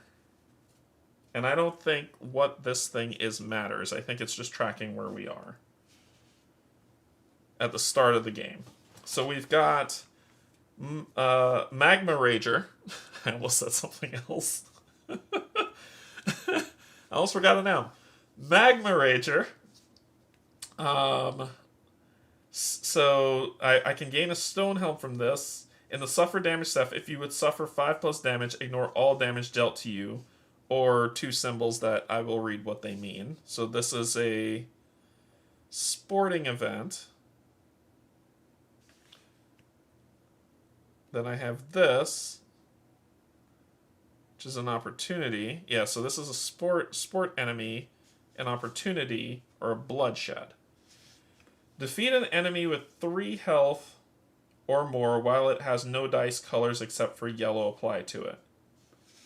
If I get this prepared, ignore a Bane. If the bat is the Scion, you may also recover all dice. A Reptilian, +1 to enemy. Regeneration. At the start of the suffer damage step, you may dismiss 1 die to ignore damage from 1 non-boss enemy. Rigged Fight. At the start of the Primus conflict, -2 health. Do not use a bolster health tactic after this reduction. Ooh, no. We'll go for the Magma Rager to start. Okay, let's read. Upon selecting a destination camp, choose to either spectate or activate the top card by putting it in the active area. Leave the chip on the camp or on the table in that area if you just remove the camp's last card. If the camp contains a Primus, you may activate the Primus instead of the top card. So we can choose to spectate. And he does not have a spectate step. And this, okay, so if we choose to spectate, if you wish to avoid a bloodshed, sport, or opportunity card, or just really need a boost, you may choose to spectate it instead. When you spectate, carry out the following steps. Suffer the spectate penalty found on the Scion's card. Discard the top card from your camp, skipping engagement entirely, and either recover 1 die or gain 1 health. So if I choose to spectate, when activating enemies for this battle, you must select banish number of... He doesn't have a spectate penalty.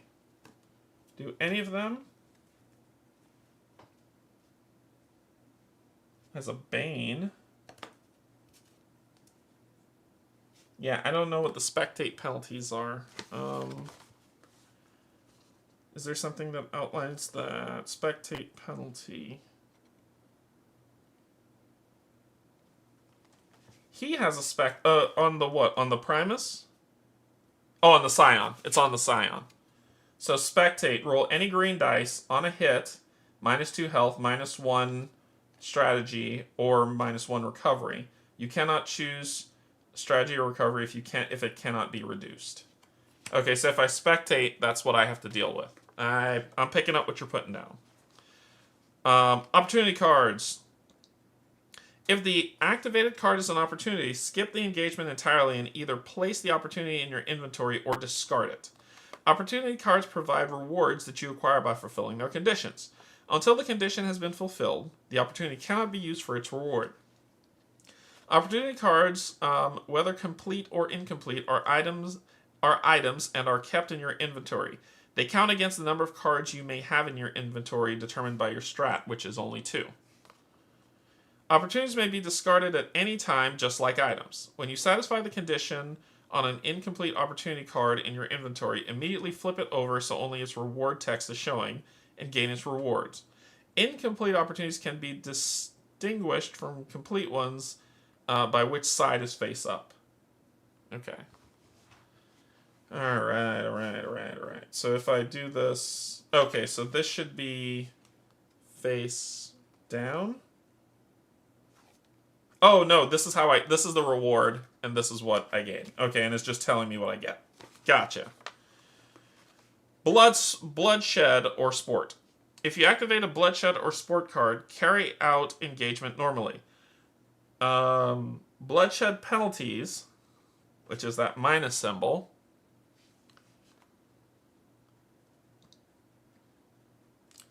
For each bloodshed enemy that deals you damage in the suffer damage step, you must dismiss a die in the cleanup step. The minus icon in these cards is a reminder of this. So, dismissing dice. Ooh, excuse me. Sport benefit. All sport cards offer the same alternate rewards. When you would gain the card's reward, or defeat it, fast action during your gain award step, or one time or ongoing, you may trade the card's reward for the alternate reward of either recruiting a die or gaining a tactic. A reminder of this choice is printed on the card as the two symbols that you see. Gotcha. Then Primuses. Primuses are bosses. If you activate a Primus card, carry out the conflict using endgame rules with the following adjustments.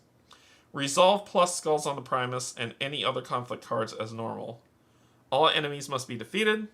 During the exhaust dice step, do not exhaust dice applied to the undefeated enemies. These dice carry over between rounds. At the end of the cleanup step, okay, so we'll blah blah blah blah blah blah.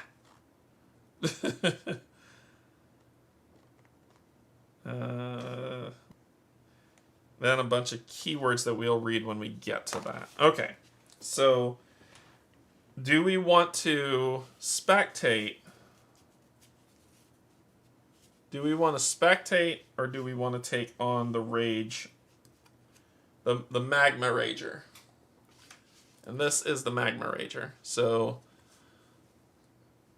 here's a fire symbol, so that's Scion Influence. Scion Influence, represented by the fire symbol, builds over the course of the game and impacts the Scion conflict. During the cleanup step, all defeated enemies showing that fire symbol are added face down to the top of the Scion Influence deck rather than being discarded. The first time you defeat a card, it establishes that deck. If it is helpful to offset the cards in this deck such that the fire icons on all of these icons are visible. Some enemies grant that symbol as well as an item. The symbol is not granted so long as the item remains in your inventory. I see. When you would discard an item with a fire, place it in the deck instead. Undefeated enemies and cards discarded in other ways are not added to the fire deck. Okay. The current fire deck is calculated by counting all of the fire icons in the deck. Fire therefore increases as cards are added to the deck and decreases as cards are removed. You may look through the deck at any time, but do not change the order. Alright. It's just activation is the only rule adjustment. Okay. So we're taking this guy on. He'll do 1 damage, he has 3 health, and he comes with an item that will get, and I think if you flip it over, no, it doesn't. So, still in the suffer damage step, if you would suffer 5 plus damage, ignore all damage dealt to you, or we can trade the card's reward for an alternate reward of either recruiting a die or gaining a tactic, which is what that is. Okay, so we're taking this guy on. We'll put this here. And we'll bring this in. Okay. Fight. Boom. Boom. Boom.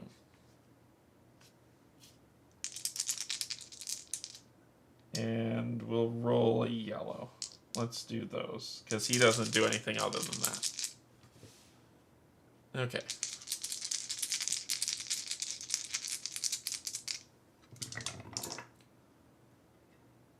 Two, 3, 4, and a miss, which is enough. So then you suffer damage. We defeated him. Let's make sure we get the steps right here. Resolve. Suffer damage. So he's been defeated. Add together the damage of all undefeated conflict cards in your area and reduce your cell. Add any of the arrow effects. Exhaust the dice. We'll put exhaust under here. recover a die. My recovery is 1. Gain reward. So we gain this reward of the stone helm. So that will go to our character. And I'm assuming they put it at the bottom so you can tuck it.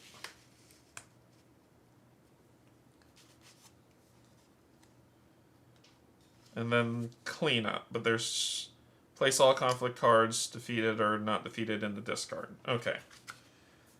Then we have to, so then we go back to the next step, which according to these rules is we have to move.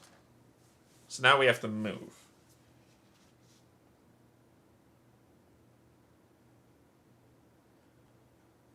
This one will be a tough fight. We're gonna go.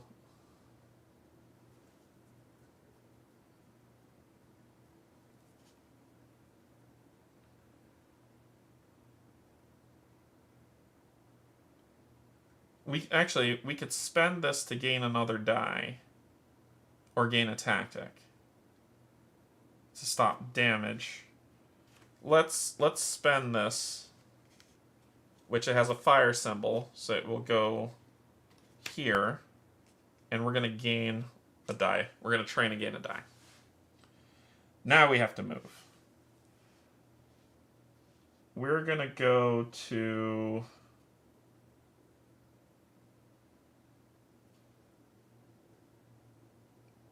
this. We're gonna go there. Alright. And we get to choose for tactics. This is an opportunity. So it says,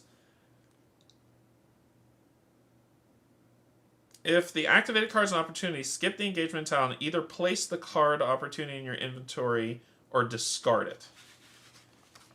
And this opportunity, defeat an enemy with 3 health or more while it has no color dice except yellow applied to it.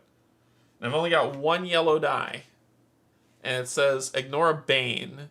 If he is, you may also recover all dice. So I could choose it or discard it. And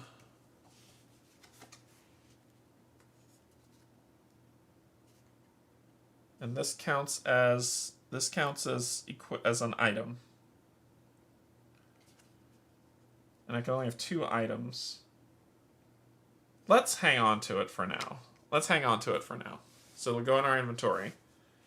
And we skip, it says that we skip the, when we do it, we skip the engagement phase. So the engagement phase is completely skipped. Which means there's no cleanup or recovery. Okay, because that's all part of the engagement phase. Okay. Then we have to move again. We're going to go up to the cataphract. And we're going to take on the cataphract.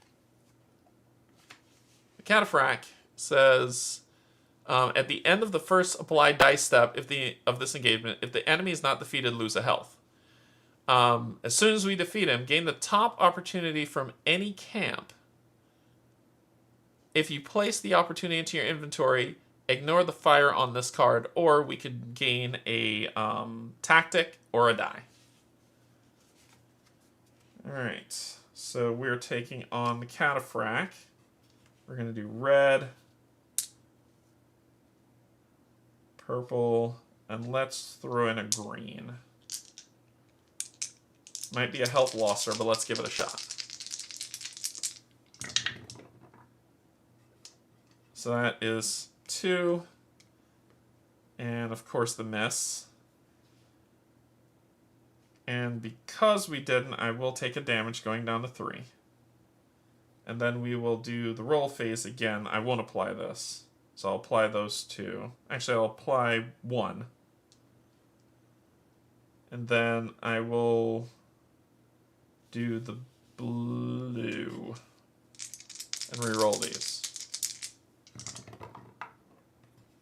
Okay. So that'll do to defeat it. So it's defeated. Instantly, I gain the top opportunity from any camp. Or I can gain another die. And I'm gonna go for the next purple, which will put this fire here. And I gain an opportunity from any camp, and I can throw it away.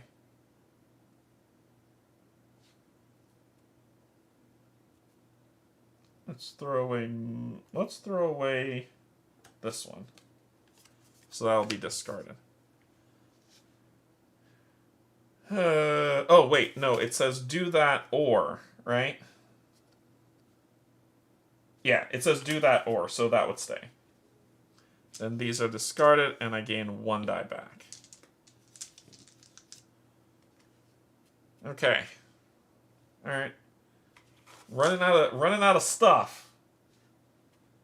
I have to move.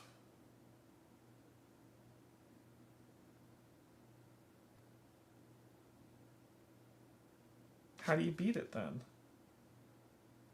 The Cestus card is insane. How would you beat this? The ongoing effect. Discard all dice applied to this enemy. How do you beat it?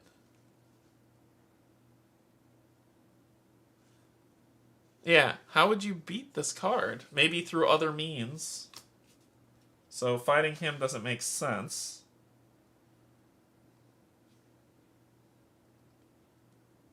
Let's then go to the Djinn.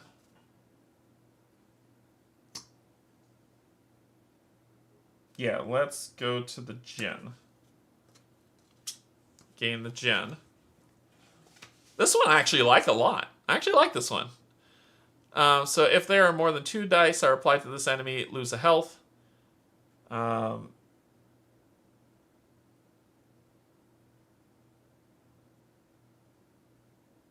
Each time your health is reduced, you may recruit 1 yellow die. Ooh. I almost forgot. I did take a damage. My health was reduced. I should have been able to recruit a die because of Bingyan's special. So, okay. Then we're going to take you on.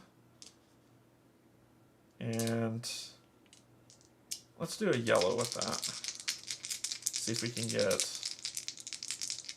Let's see how we do. 1, 2. And he'll hit me for 1. Taking me to 2. And when my damage is reduced, I get to recruit. I got a wild here. And then I'll do... Let me do the 3 yellows. Oh my god.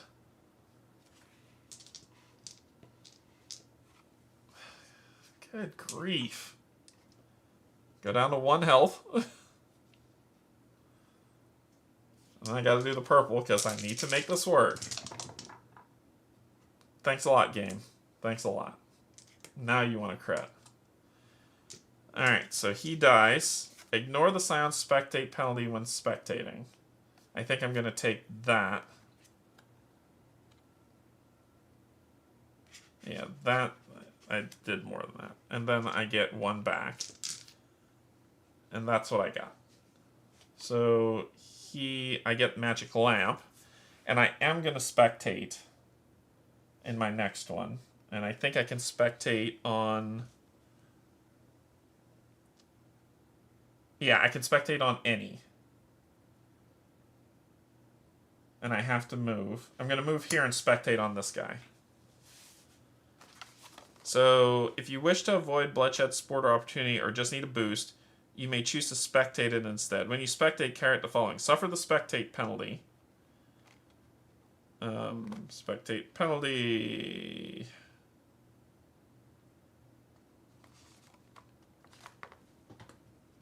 Roll, and we're going to use this to ignore the spectate penalty, and that's discarded. Discard the top card of your camp. You. Either recover 1 die or 1 health. we're going to recover a die. Purple. And that's it. Okay. Then we'll use this tactic to gain 2 health. It's going to 3. And this tactic has been used and discarded. Then we need to move.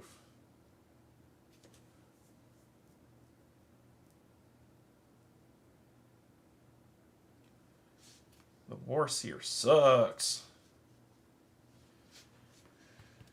That's gonna be interesting. Actually, I like this one. I like this one better than Solar Sentinels. This one's fun. Let's go up here. And the Warseer says, at the start of the engagement, -1 health or discard an item. I don't have any items, so I'm going to take a health loss. And if we can't kill it, I will die. So I'm going to take a health going down to 2. And then we're going to roll these 2.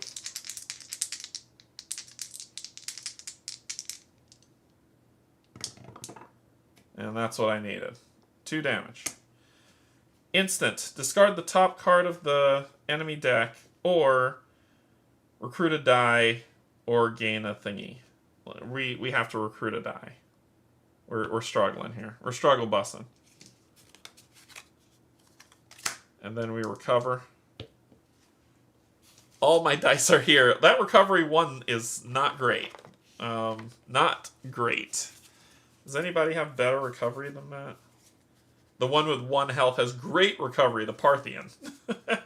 Virago probably would have been good to pick.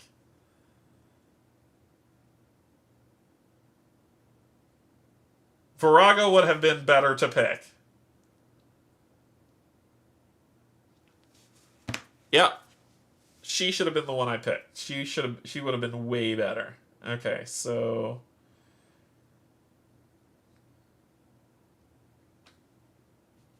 let's see. Where are we going?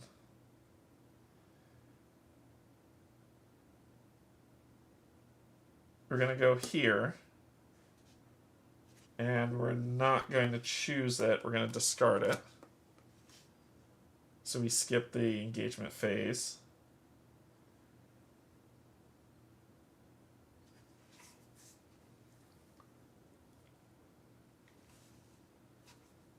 And here, I'm gonna roll these dice. I gotta move. I'm gonna move to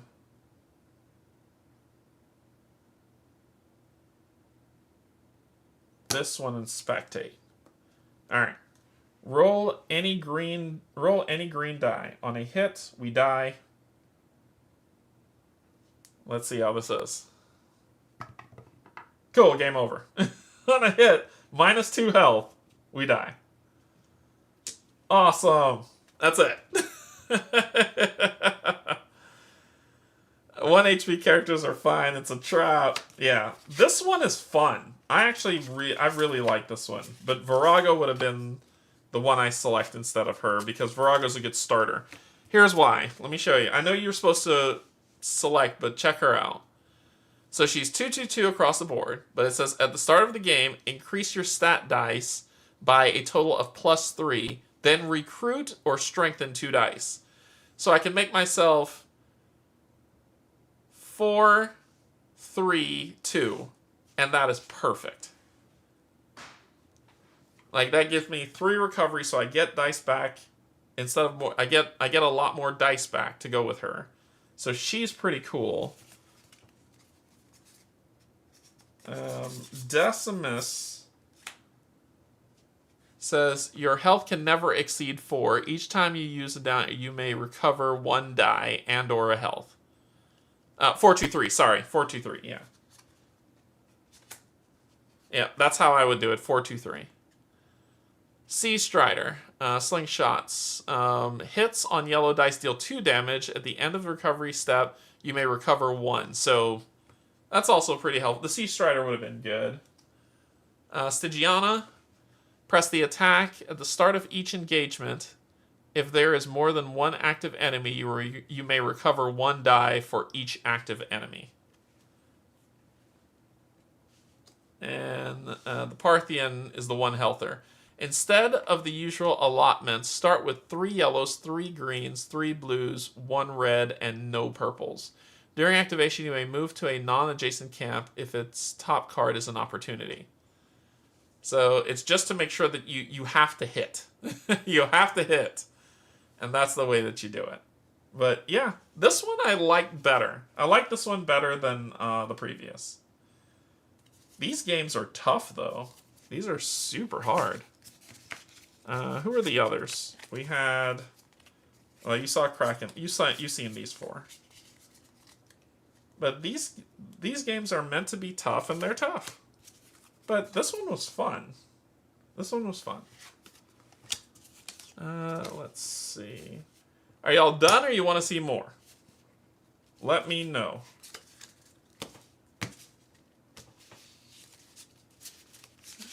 If you're like, I think we're good, then we can call it here. Or I could do one more box. And then I'm going to call one after one more box. So y'all let me know where you land. This one wasn't too bad. It's meant to be a tough solo game where you sit down with some whiskey for an evening of pain and suffering. I hope so also the other question I have is around the format. Is there more Victorum stuff in here, or is it... This looks like too many bones. And this looks like other stuff. What do y'all think of... What do you also think of the format? The learn while I play. Are you bored out of your skull? Are you having a good time? Is it helpful? Like, do y'all like this type of thing? This type of what I'm doing? This one is fun. This game, easy enough to do this format. One more, please. All right, Doug. We'll do one more. Yeah, so Solar Sentinels is a good... I see why people told me to do this, as it's a good intro, because this seemed pretty straightforward core, and then this added a nice little mechanism to it. All right, so... I hear this one is the hardest one. I hear this is the hardest one, so we're gonna not do that. Let's do Tanglewood Red. I think this one is the latest one that just came out, which is Rose. I don't have Cloudspire. And the Nemesis, I think Nemesis is the next one coming out, which that one sounds really interesting. So let's Tanglewood it up. Holy crap, it's a whole new... now, I like this. I like this breakdown. But this book seems thick. So this seems like a totally new way to play the game. Oh, when they get to the ARQ. Okay.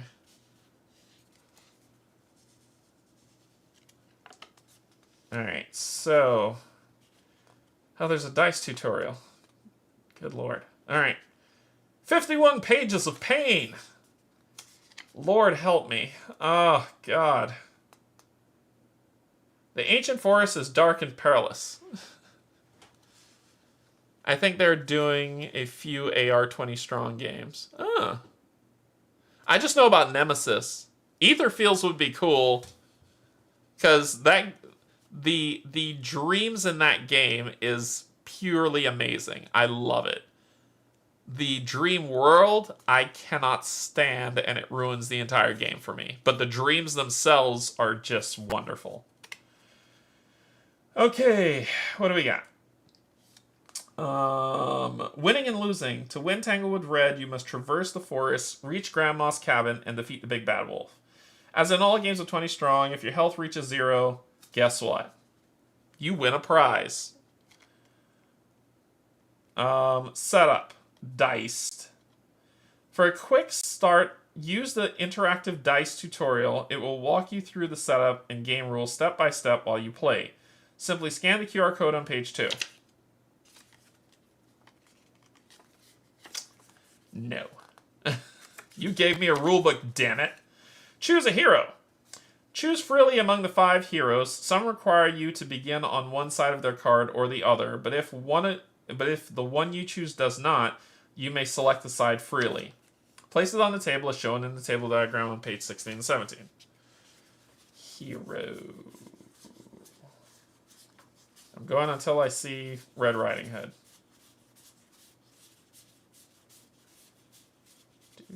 You're at the bottom of the deck, aren't you? You're at the bottom of the deck. I bet you're at the bottom of the deck.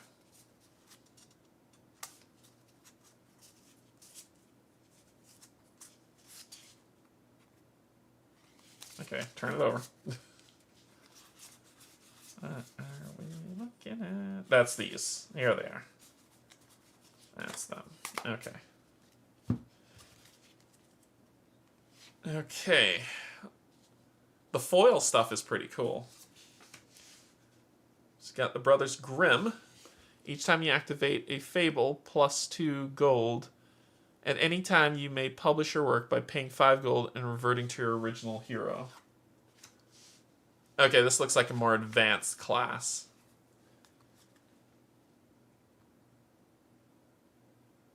So this, so we've got Little Red. Let me move this out of the way. We got Little Red. She's two-sided, so force-wise, if the red die is banished, you may replace one die with purple when exploring. After exploring a nightmare card, flip. After exploring a nightmare map card, flip this. When you flip, it says, Big Red. If you begin the game on this side, start with a red die. Wolf Hunting. Banish the red die to deal 4 damage to a non-boss or wolf pack enemy that would be defeated by this damage. After banishing it, flip this card. Okay. Huh. If the red is banished, you replace one die with... Okay, so it's a... Okay. Alright, I think I kind of get that. We got Thumbelina. Feint and Shift. Anytime you would suffer 2 or more damage, you may banish a die to reduce the damage suffered to 1. After using Feint and Shift, flip. Surprise Attack. At the start of Resolve phase, you may take a damage to roll all banished dice and apply them to enemies. If they would be defeated by this damage, then immediately banish those dice again. After using Surprise Attack, flip. That's actually pretty cool. That's pretty cool. We've got the Marquis de Carabas. Melee Master. After activating enemies, you may add +1 skull to the engagement to +1 strategy. If you do, you cannot bribe this engagement. After you suffer any amount of damage from a non-boss or wolf pack, flip. The 4/1/1's not that great. Adorable. -1 of, looks like loot to all enemies. After bribing an enemy with a recovery stat? No, with a health stat. With a health stat of 4... No, with something stat of 4 or more. I don't know what that is yet. Flip this card. We got Peter Piper Pick Peppers and Run Rock Rhymes. Into the River. After activating enemies, you may immediately defeat all non-boss enemies. Huh. After using Into the River, flip. I like that card. He might be my person. Follow My Melody. +1 to all engagements. After completing an engagement with 4 or more enemies, entirely as Pied Piper, flip this. Maybe. Shear the Wool. In each roll dice step, so Bo Peep, in each roll dice step, for each purple or blue misrolled, gain a gold. After you pay gold for any reason, flip. If all 4 yellow dice are currently committed, their hits deal 3 times damage applied before any other modifiers. After defeating a wolf pack, flip this card. That's just funny. That is just funny. Pied Piper seems fun. 2 health. 3 recovery.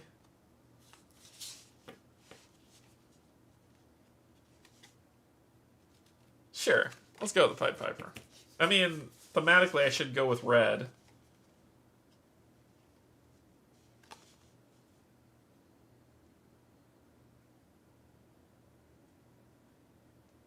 Yeah, let's go with red. Let's be thematic. Let's go with red. Alright. Continue reading. Stats and gold. Set your health, strategy, and recovery dice to the value on your hero card and place them near it. Turn your chip, called the gold tracker, on Tanglewood's red.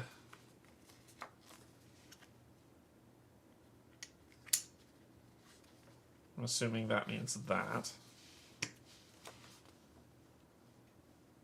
To its numerical side, and set it to 20. So turn it on its numerical side and set it to 20, minus the sum of your 3 starting stats. So 20 minus 7,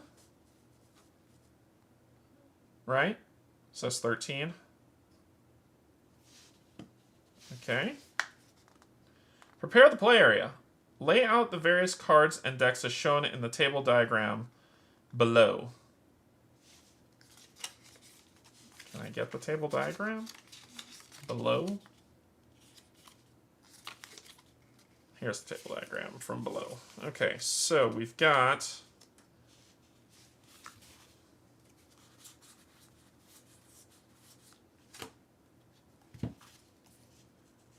Wolf discard item deck. Looks like these. Item deck, item discard. Forest deck.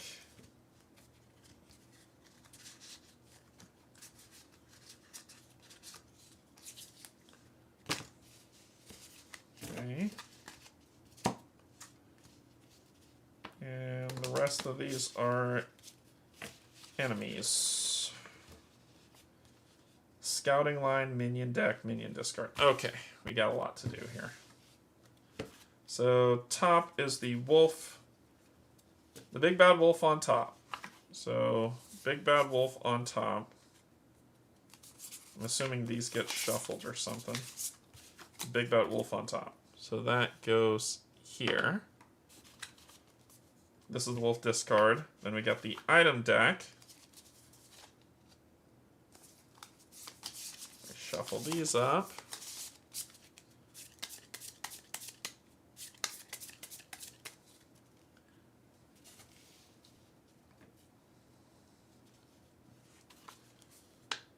Then we have the exhausted, so then we have the forest deck, which is this.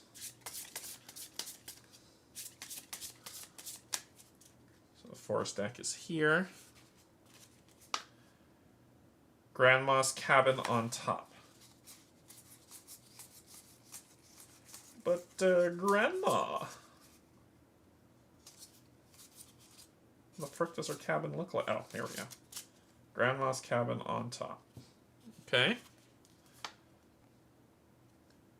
Then we have the minion deck and the scouting line. So, shuffle these up.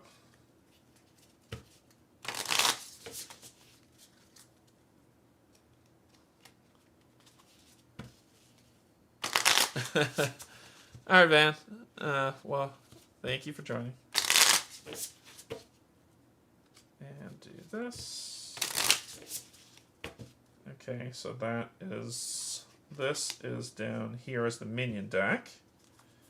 We've got our hero card over here. Our hero stat dice, which is 2. You can't see because of my big old head. 3. And 2. So we'll move this up a little so you can see 2, 3, 2. Okay. We're starting with this side, so at least we start with a red in our dice pool. This will be our dice pool. And our exhausted dice pool is here. So all of our dice pools above our head. And our exhausted dice pool will be here. The tracker will go here. It says it's a gold tracker. Okay. We have a reference card somewhere. Oh, that must be the Brothers Grimm. Yep, so the reference card's up here for us to look at. And this is our active area, this is our inventory, and the path will be built up as we go. Okay, let's get back to reading.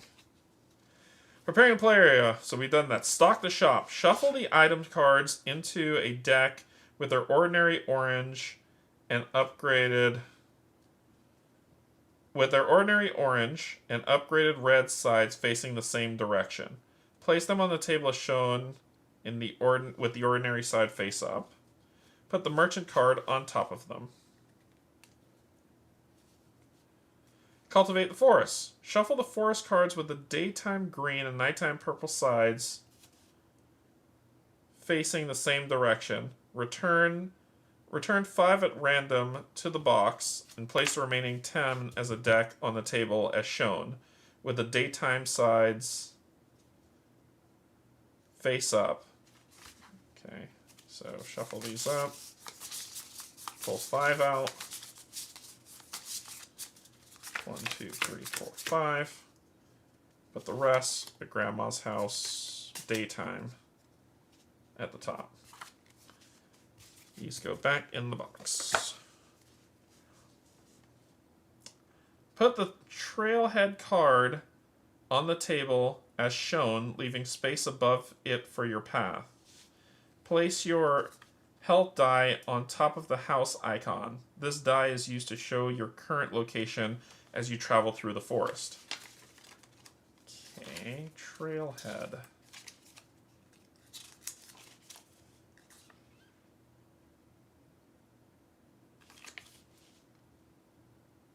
I don't even know what the hell that means. Let's try this again. Shuffle the forest cards with their daytime green and nighttime purple sides facing the same direction. Return 5 at random to the box, then place the remaining 10 as a deck on the table as shown with the daytime sides face up. Put Grandma's cabin on top of them. Put the trailhead card on the table as shown. Trailhead? Anyone know? Anyone play this? Anyone? Anyone?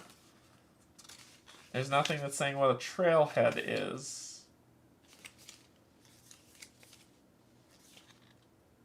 Grandma's cabin and trailhead. Oh, trailhead is the bottom house card. Okay, gotcha. You gotta find the bottom house card. This one. That's the trailhead card. Okay. Okay. So that will be there. Move this out of the way. Okay. So put the trailhead card on the table shown, leaving space above it for your path. Place your health dial on top of the house. The die is used to show, so cry wolf. Shuffle the 5 wolf cards, which I already did, with their wolf illustrations and power up red side face up. Shuffle the 5 wolf cards with their wolf head illustration and power up red backs sides facing the same direction.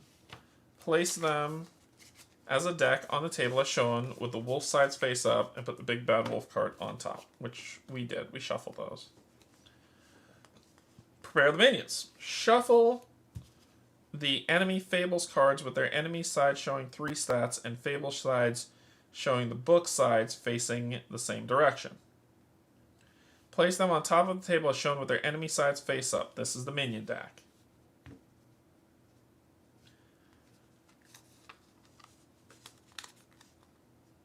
Oh, gotcha. Ready your reference. Keep the reference card handy, placing it on the table as shown. The Brothers Grimm side is ignored unless using a universal hero with a secondary side. Scout. Deal out cards from the top of the minion deck in the scouting line. See pages 10 to 11. A horizontal line of single cards is shown until the number of minions you can see, including one on top of the deck, is equal to your strat. My strat is 3. Until the number of minions you can see, including the one on top of the deck, is equal to your strat. So 1. So it would be that. So it's like that. 1, 2, 3. Separate out 1 unit die of each color and place those in a banished area as shown, unless your hero instructs otherwise. Put the rest in your dice pool as shown. So we get the red, but these are banished. Okay. Whereas the banished pile is over here. So we'll put the banished pile over here, but we get the red. Alright, because we're using red. Referring to the table in difficulty scaling, see pages 47-49. Choose a difficulty level and make that level's adjustment to setup, if any. 47 and 49. Difficulty level 0, +1 to any 2 stats, and remove 1 random wolf pack card from the game. Difficulty level 1, +1 to any 2 stats. 2, +1 to any stat, and start with 20 gold. 3, recover a yellow and green from the banished area and gain 1 random item. 4, start with 20 gold and 1 random item. 5, after setup. Oh, there's just a lot. It just increases difficulty. We'll start with difficulty level 0 because it sounds like no one has played this. And see where it goes. It says +1 to any 2 stats and remove 1 random wolf pack card from the game. We'll do this one, of course. And this one, of course, going to 3-3-3. Okay. And then remove any 1 random, right? Yeah, remove a random wolf pack from the game. So shuffle you. Oh wait, nope. These are the wolf pack. Come on, Derek, get it together. Find a wolf pack.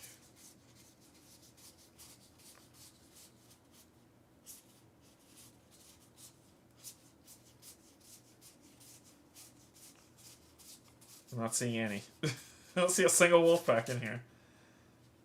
I'm assuming the wolf pack might be the wolves. 47.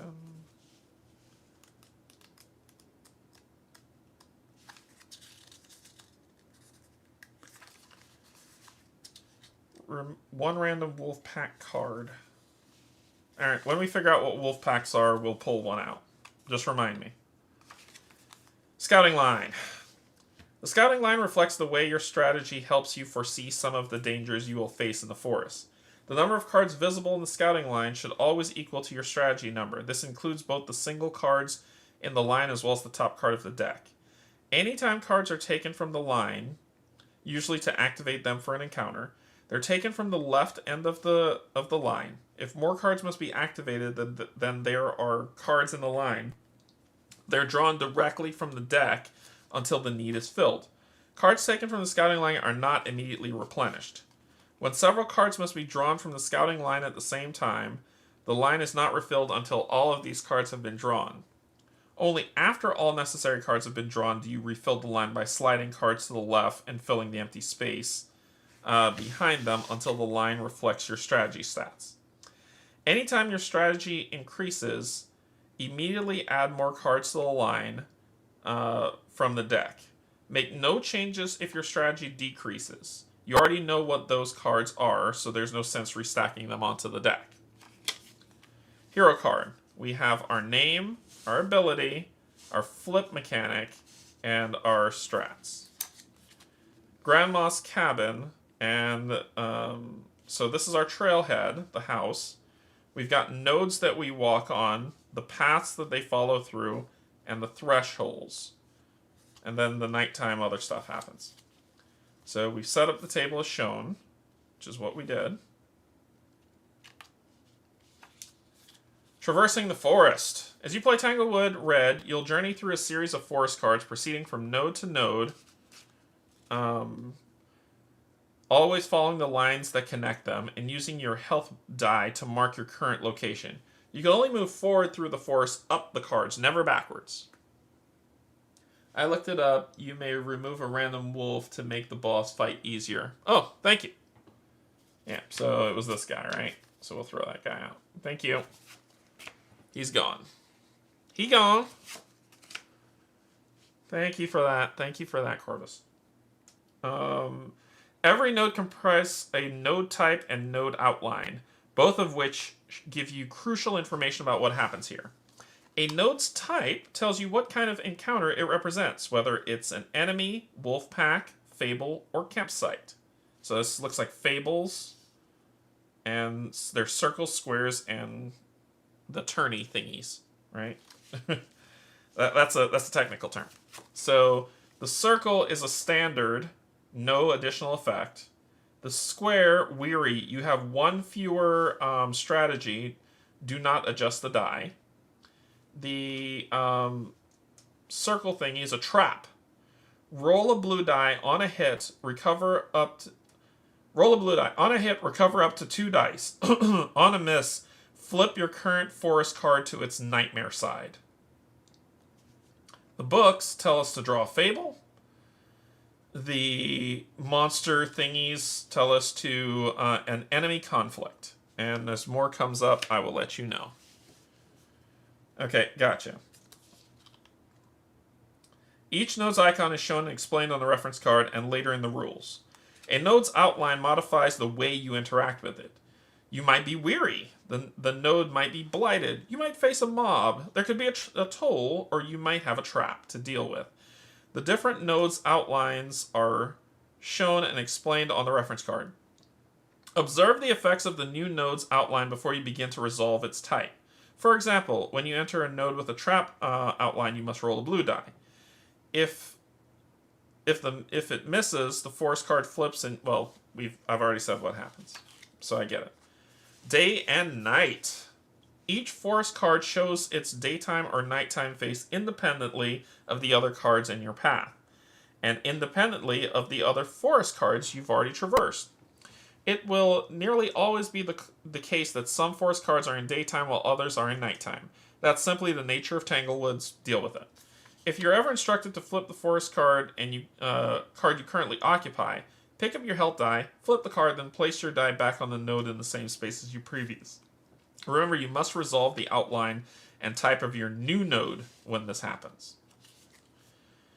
Enemy and fable cards. So these are two-sided.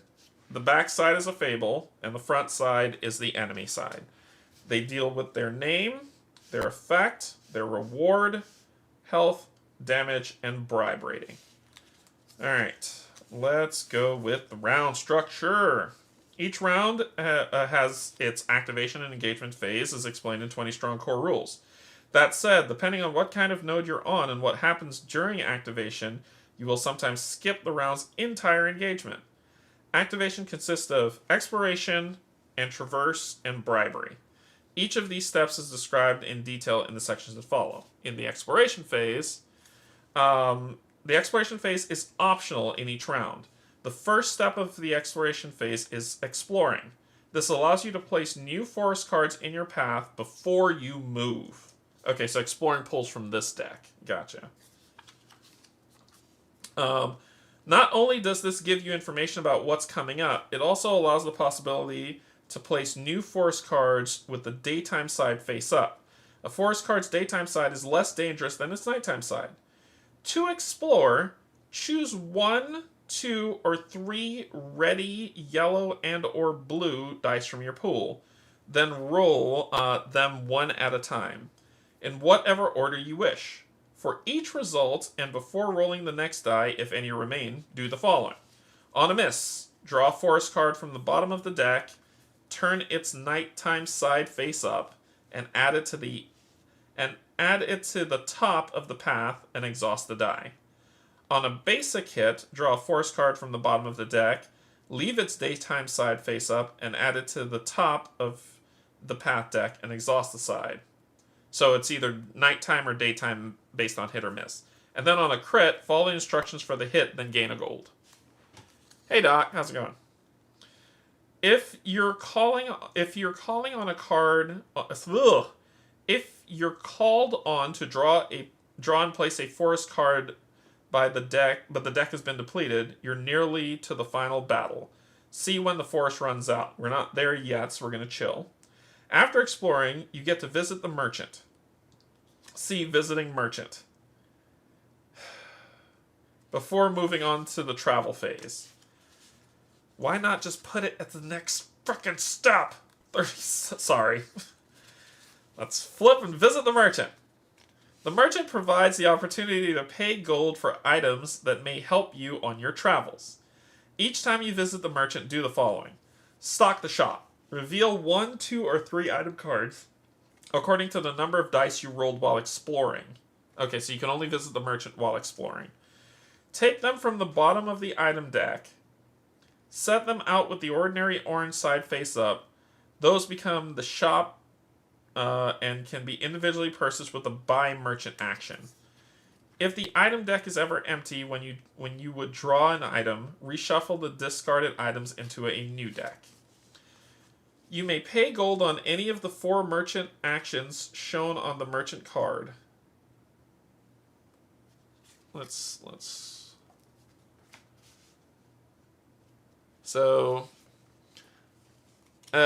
So we can mend for 2 gold, recover the weakest exhausted die, sharpen, recover the weakest banished die, forge, flip an item in your inventory to its upgraded side, or buy, gain an item from the shop. Alright.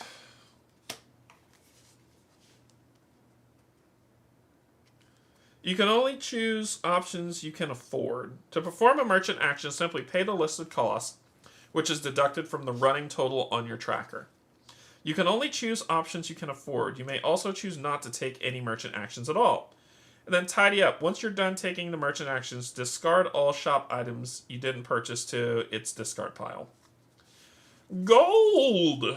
Gold is a resource in Tanglewoods that's tracked with 20 strong chips. Generally, gold is spent to bribe enemies and buy from the merchant, and gain by defeating enemies. Using gold is straightforward. Paying gold reduces your total, gaining it increases your total. But there are a few necessary clarifications and additional rules. Your stockpile of gold can never exceed 20. You can never reduce it below 0. If an effect or opportunity requires you to pay some amount of gold and you don't have enough, you neither spend any gold nor receive the effect or opportunity. If, however, you're required to lose gold, you must lose the amount of gold stated, or if you cannot, as much as possible. If gold is not a stat, your store of gold can't be modified by effects that increase or decrease stats. Back to travel phase. In the travel phase, naturally, you travel through the forest. To travel, move your health die along one of the lines to the next node. As a reminder, you can only ever move forward up the card, never backward down the card. What happens next depends on the type of node that you land on. You have arrived at. Each is described below. Remember to observe the effects of the node's outline before resolving its type. If your movement brings you to one of the 3 upper thresholds at the top of the card, these are not considered nodes, and there is no other card in the path above your current card. Draw a new card from... Okay, once I hit these dots, I pull the top card underneath Grandma's deck and put it up. That's all it's saying to do. Wow, that was a lot of words for just to say that.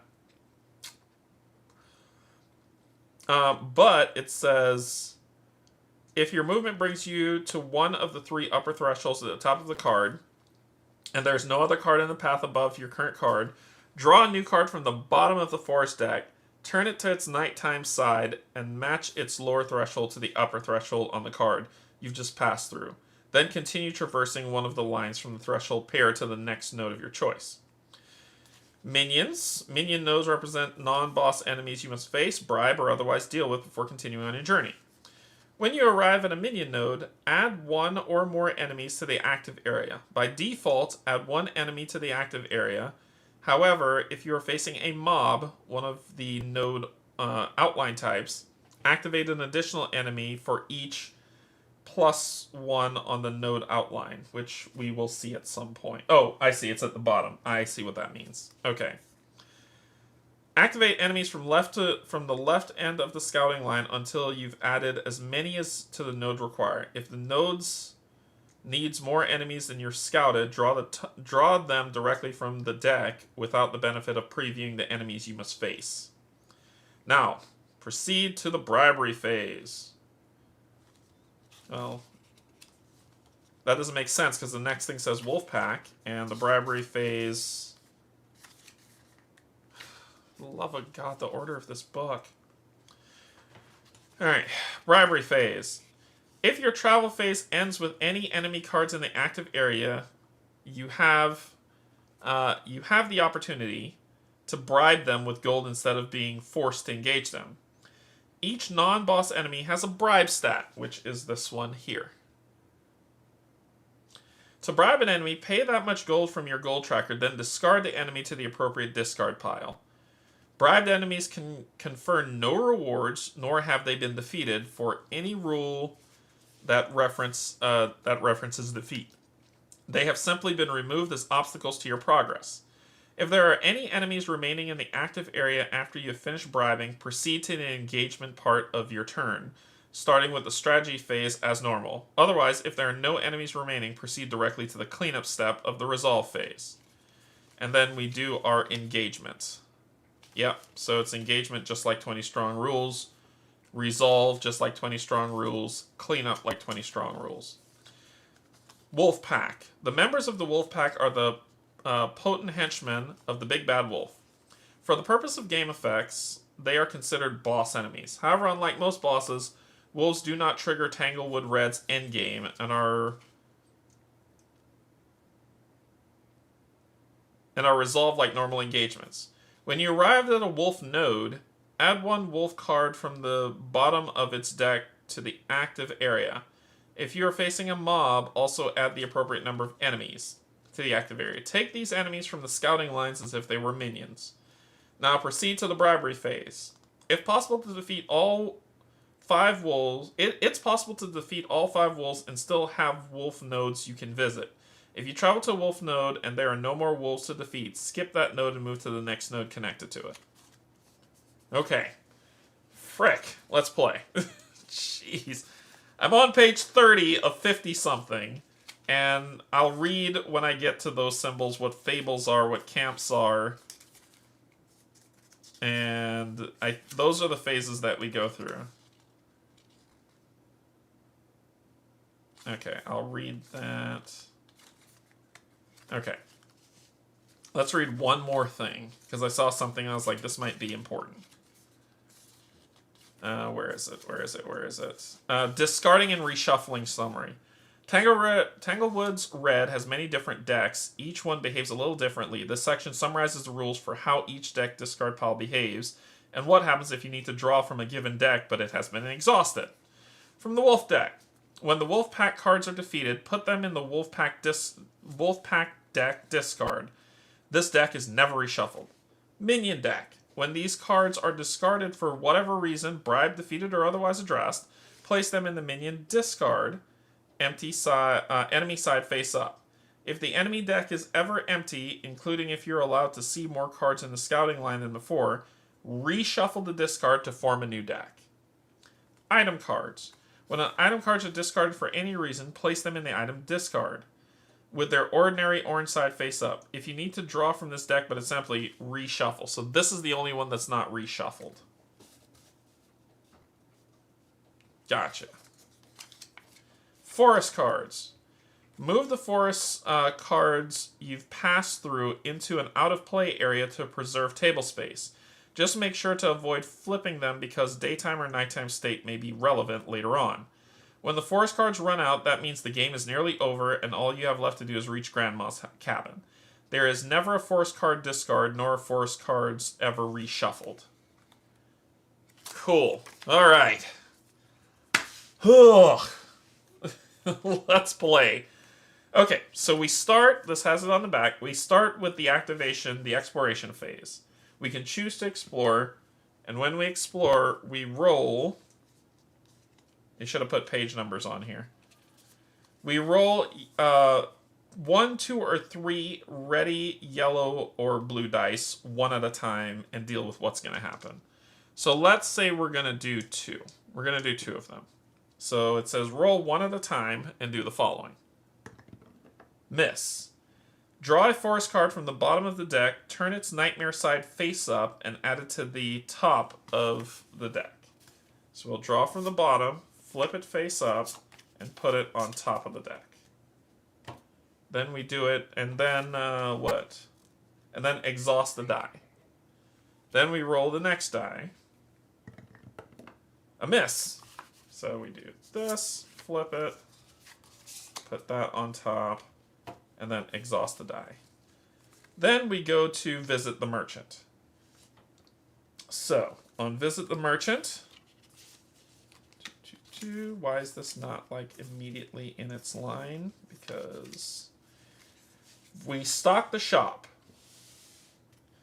Reveal 1, 2, or 3 item cards according to the number of dice you rolled. We rolled 2 dice, so we will reveal 1, 2 cards. We can buy these for 4 gold or 2 gold, and I'll show you close up what these are in a second. Or we could do what's on the merchant card. Alright, so let's take a look at our items. Our first item, unidentified rock. It's ongoing. When you would exhaust a red crit, you may instead banish it to gain +1 health. Or a veil. Negate the effects of 1 non-boss enemy until the end of the current conflict. And that costs 2 gold. And remember, these are our options. I can spend 2 gold to buy that item. I can flip an item in an inventory to its upgraded side. I can recover the weakest banished die. I can recover the weakest exhausted die. Let's do a sharpen and a buy for 5. So let's do that. So we're going to buy this veil. And I'll put that here. So we bought that veil, which costs 2 gold. 1, 2, going to 11. And then we're going to spend 3 gold to recover the weakest banished die, which is that. So 1, 2, 3, going down to 8 gold.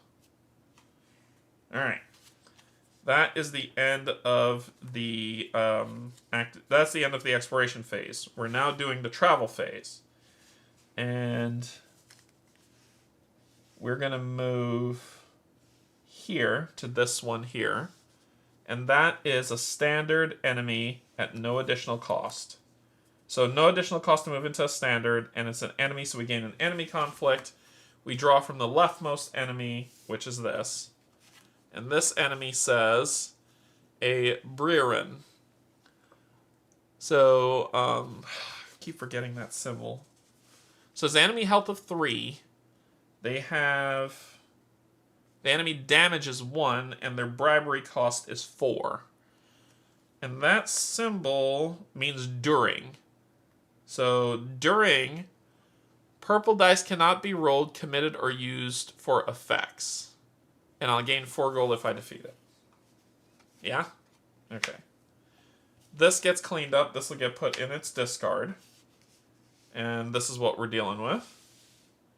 And we have to do 3 damage. And I can't use purple dice. So we're going to use that to roll against them.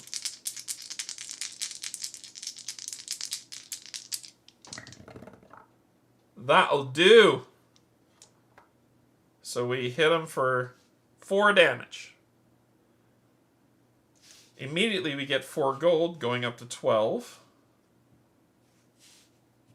He doesn't have any ongoing effects, and he's defeated. So we've defeated him. This will go here. We've defeated him. He will go to discard. We'll re-up. And then we do our cooldown of 3, and I'm going to get my 3 dice back. That wasn't bad. Okay.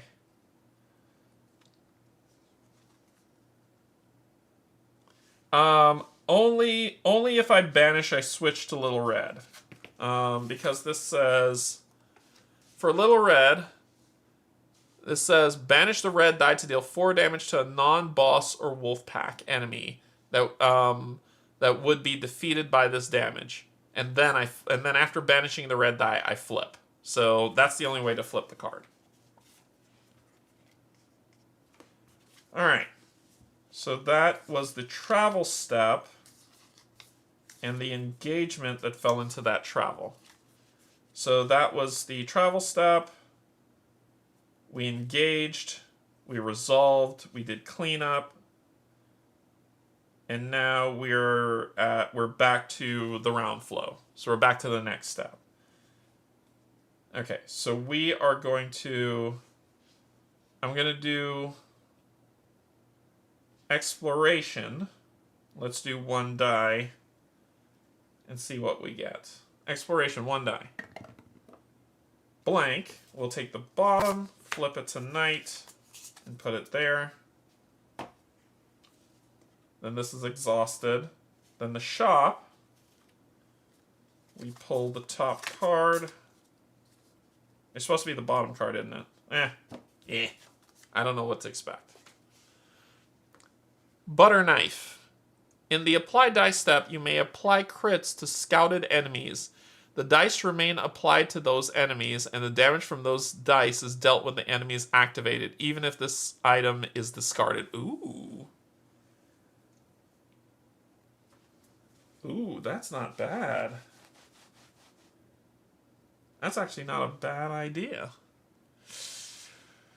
I think I'm gonna pass on it though. That would be cool, but I'm gonna pass on it only because I'm gonna use the sharpen again to do 1, 2, 3 to go to 9 to recover my next weakest die, which is the green.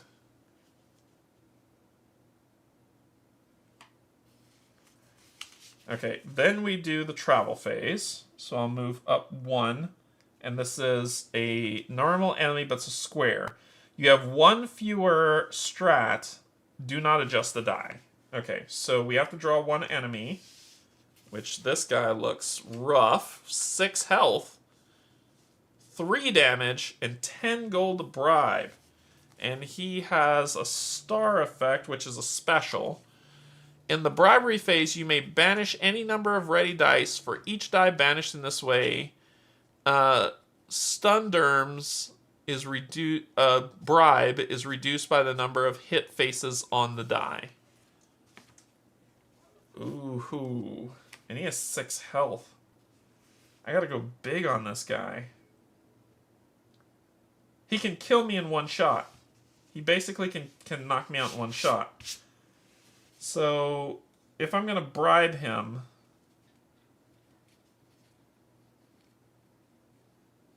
I have to banish any number of dice. I could banish the red to deal 4 damage to him, which means I only need to do 2 damage to him to kill him.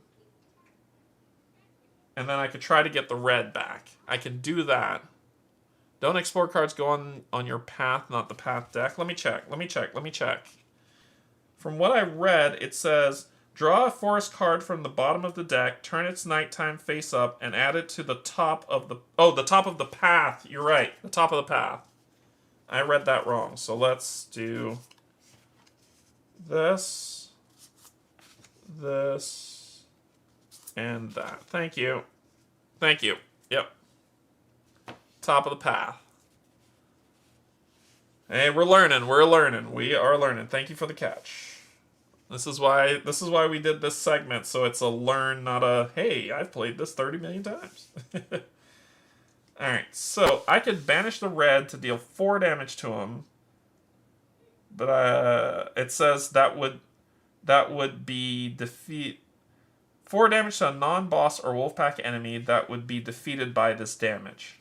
So to me, I need to roll 2 dice. And if I can do that, then I can banish the red to kill him. So let's do that. So I'm gonna roll 3 of these and see how we do.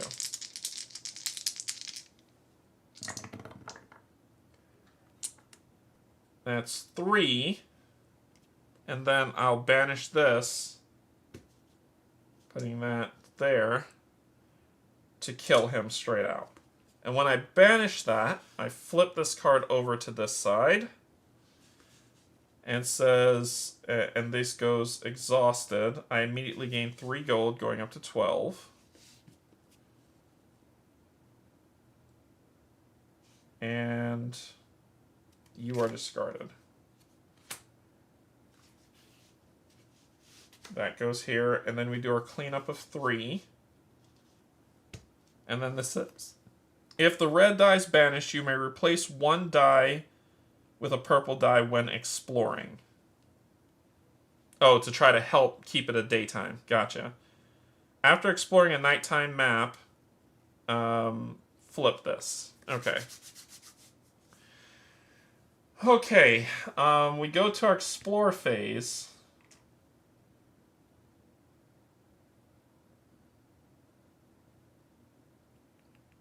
I don't think I want to.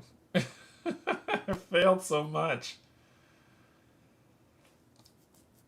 But I need to so I can visit the pull these down. I need to so I can visit the market, the merchant.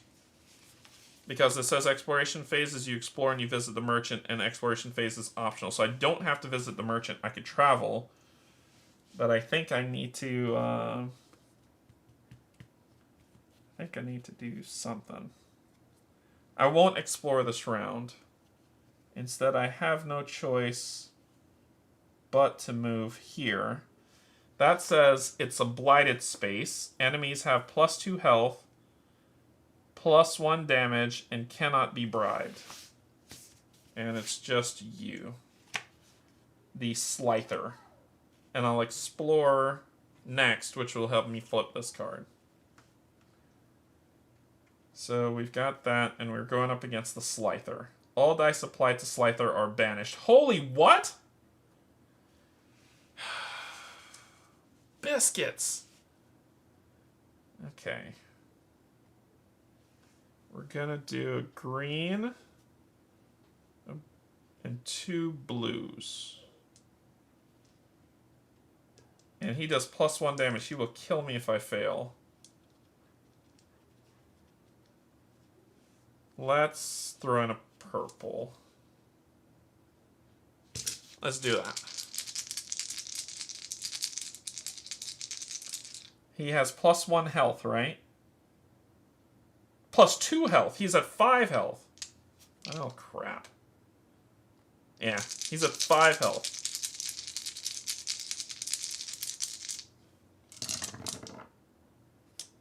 That looks like it may be game.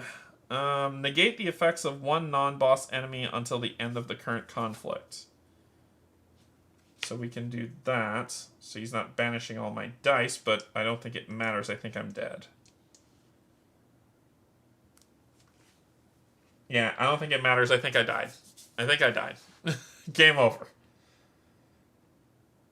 Because he has, because of the nighttime phase, the blighted, as you can see here, enemies have +2 health, +1 damage, and cannot be bribed.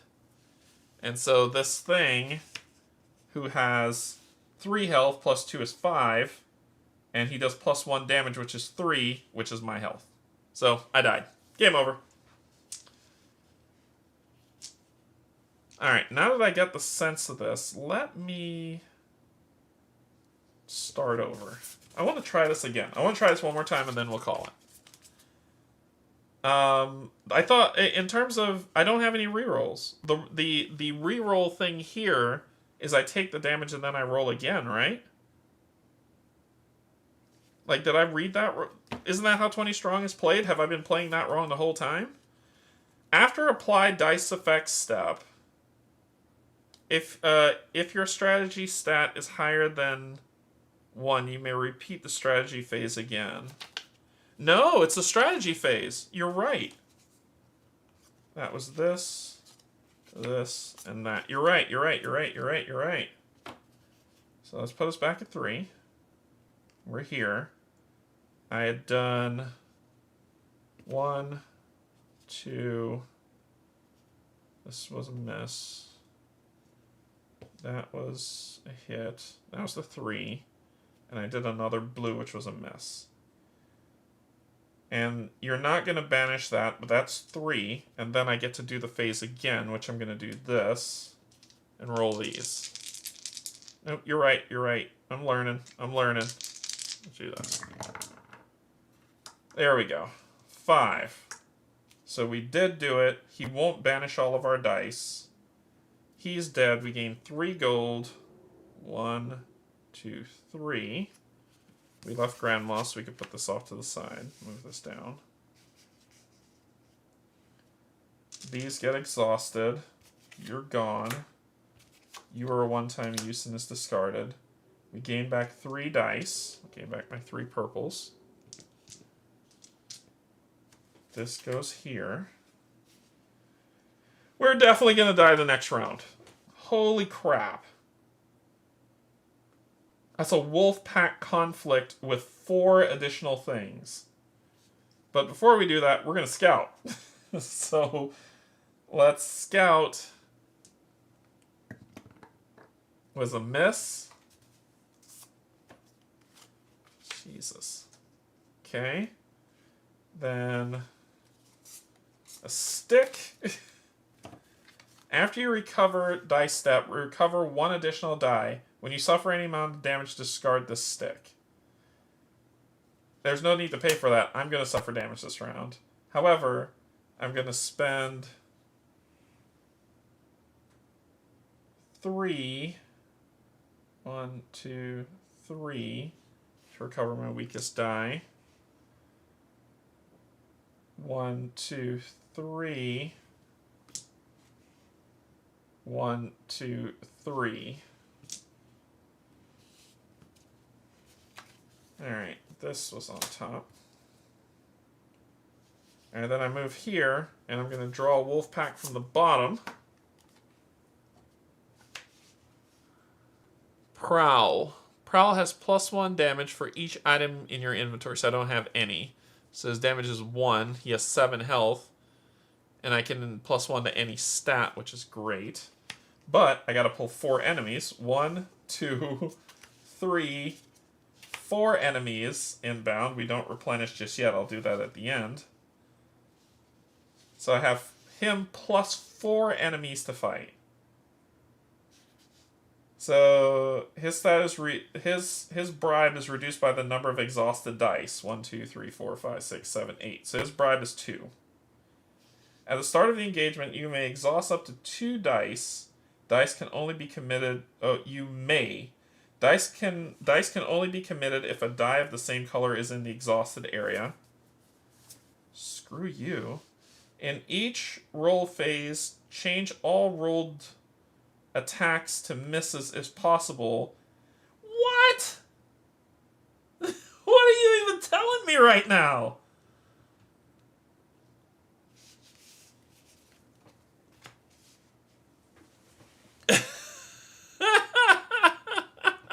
In each roll phase step, change all rolled hits to misses and all crits to hits. All of them. What the hell? So I'm dead. Gotcha. Gotcha.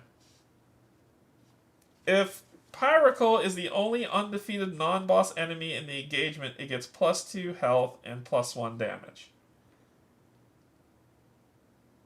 Okay, so...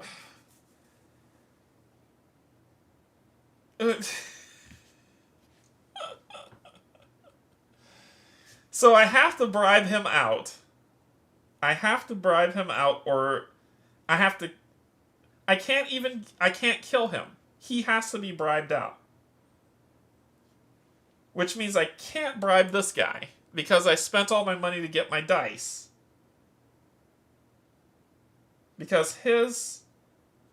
It's still the same of the reduced number 1, 2, 3, 4, 5, 6, 7, 8. It's still 2. I've only have 1 gold left, but I'll gain 5 gold from bribing him. Oh! Strategy. Strategy. I'm gonna bribe this guy for 7 gold. I have 8, so I'm gonna go down to 1. So I bribe him. He's gone, because he sucks. Okay, I don't get the reward for the bribe. Alright.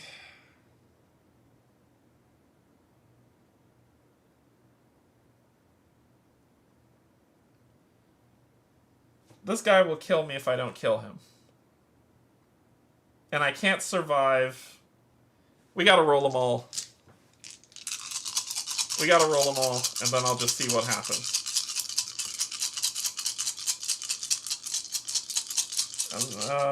Just have to be careful with runt. Dice can only be committed if a die of the same color is in the exhaust. So I have to exhaust the purple. Wait. So I can't even use the red. I can't even use the red. Check this out. So how this reads, at the start of the engagement phase, you may exhaust up to 2 dice. Dice can only be committed if a die of the same color is in the exhausted area.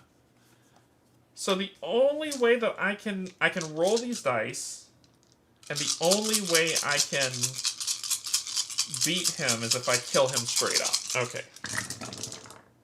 Alright, so if we do... Can't do that to you. I could do 1, 2, 3, and kill him, gaining myself 2 gold. 1, 2. He's defeated. Oh, wait, it's not the resolve phase yet. 1, 2. Go back to 1 health. Let me see. Commit dice. Okay, yep, we're good. So this is 1, 2, going to 3. He would be defeated. So I'll turn him sideways. Then I could spend 2 gold to bribe this guy, because we're doing committing dice and applying that roll dice and applying dice. So we're applying dice now. So I'm going to bribe. Nope, bribe does not happen in the engagement phase. Shoot. Repeat equals strategy stat.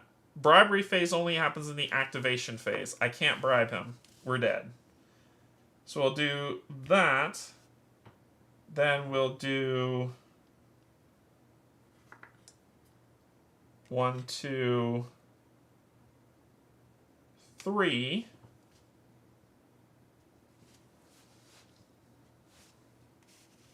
Which would give us 3 more gold, going to 6, but it doesn't matter. But we got 2 more rerolls.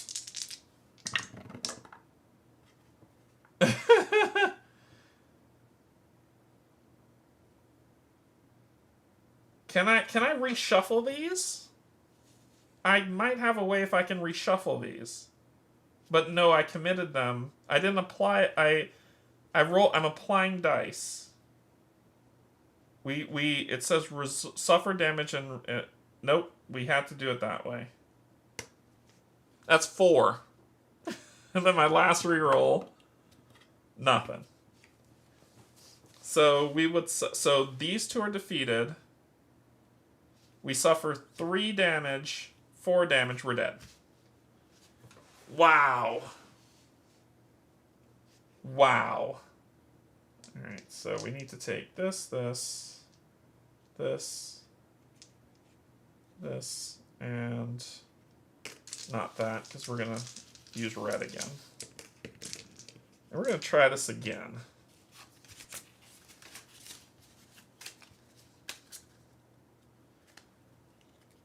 Wowee, wow.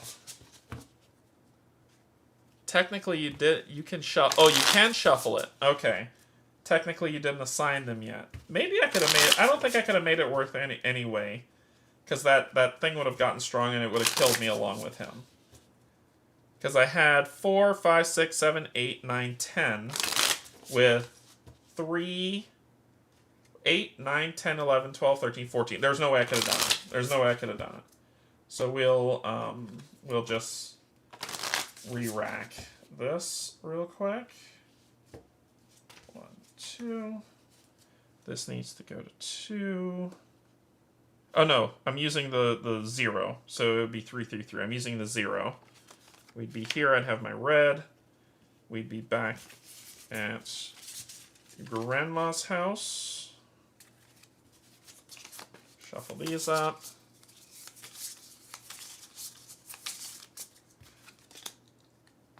Shuffle these up.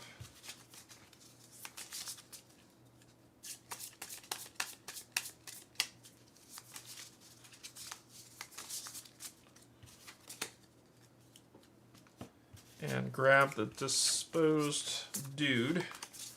Shuffle these up and throw one of them out. And put you here. We put this in our banished area. We start here. We start with 13 gold.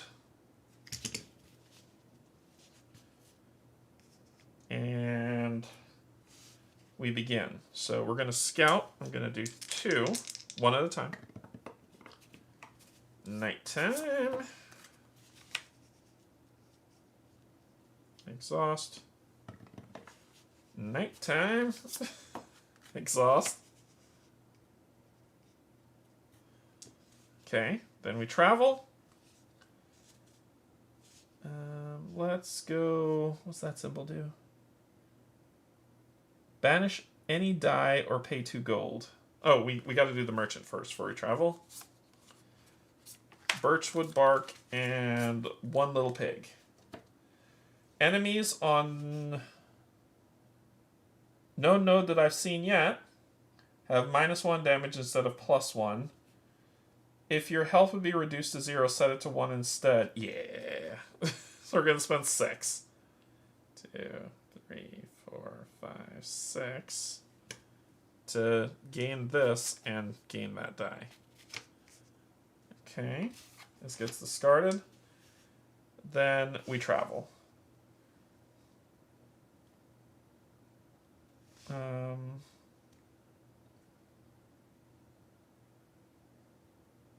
Go in here. And we're going to gain the Wither. Flip a daytime card in your path to nighttime or add a nighttime card to your path. Then draw and trigger a Fable card. And that is after the roll phase. That happens.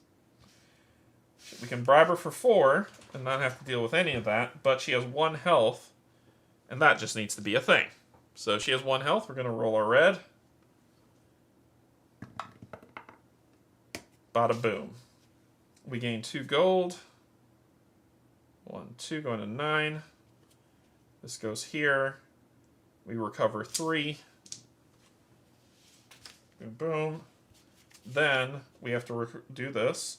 Flip a daytime card in your path to nighttime or add a nighttime card to the path. And she is discarded. Alright. Then we do our... Let's roll our 2 again. Good lord. It will never be daytime for me ever again in this world. Nope. It will just be perpetual night. Enter light. Then the merchant.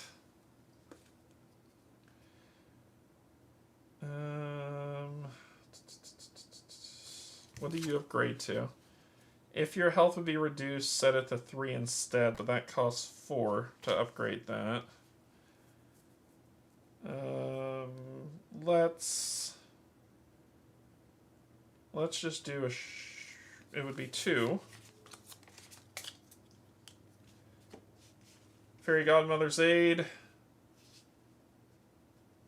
Or potion. Recover all blue and yellow. At the start of resolve phase, roll all banished dice. You may apply any rolled hits to enemies that would be defeated by this damage. Then banish all these dice again. Yes. 2. 1, 2. You're discarded. And that's all we're spending. Then we move up. So we'll roll a blue die.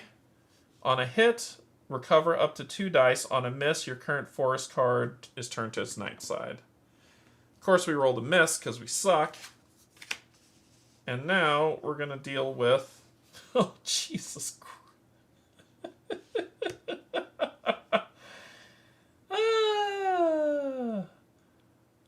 We're about to die. So +1 skull for each. We're about to die. So we're gonna get 1, then naturally 2, 1, 2, and then each one of those gets 2 more, which is 1, 2. Yay! We've already seen Prickle.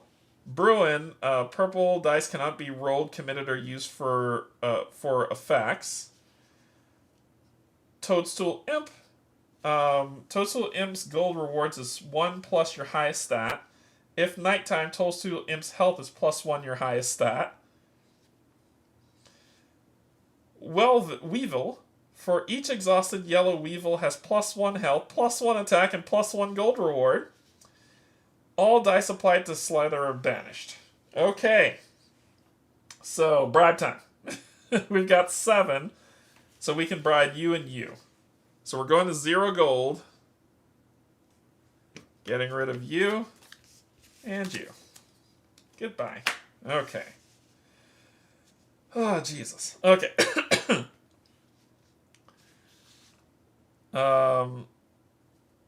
We're going to use Fairy Godmother Aid at the beginning of the resolve phase. So we gotta wait. But we are going to use that at the beginning of the resolve phase. So let's see what we can do here. All right. You have 4 health. You have 3. And you have 3.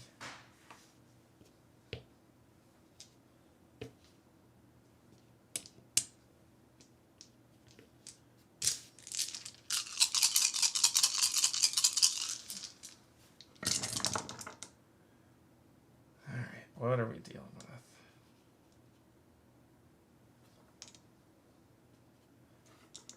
And then we're going to re-roll these 2.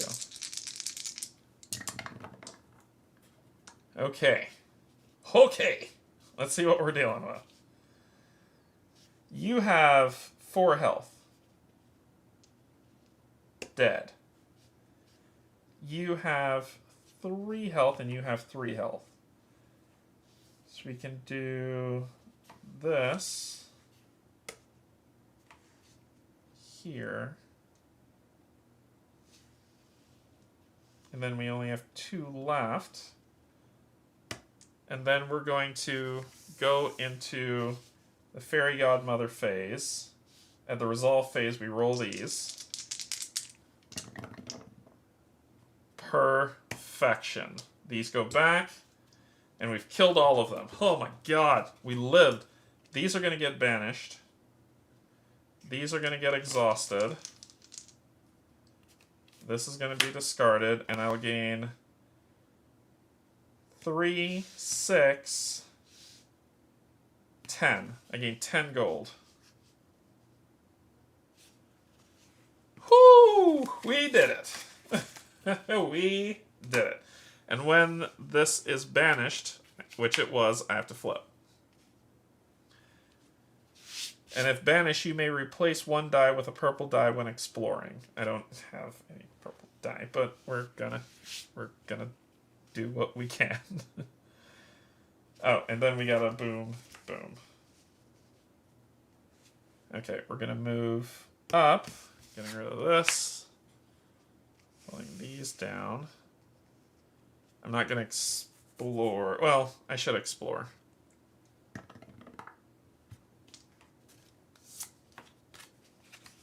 So I can get the merchant.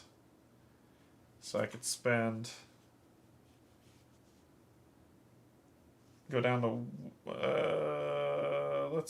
go down to 3 gold to get 2 dice back. And I would recover 3. Let's not forget recover. And it would be in this one and a blue. I get back.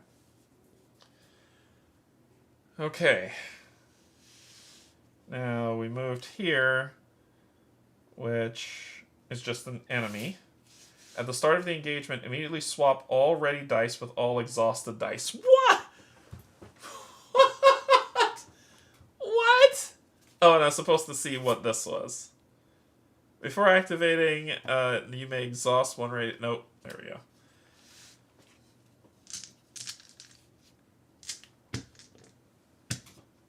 At the start of engagement, immediately swap all ready dice with all exhausted dice. And then we're just going to roll these two. We killed you. You suck. 1 gold. Oh my god. You died. I have 1 fewer because of what's there, so this will stay that way. And then I recover 3. Okay. Then we're going to go... What's the fire do?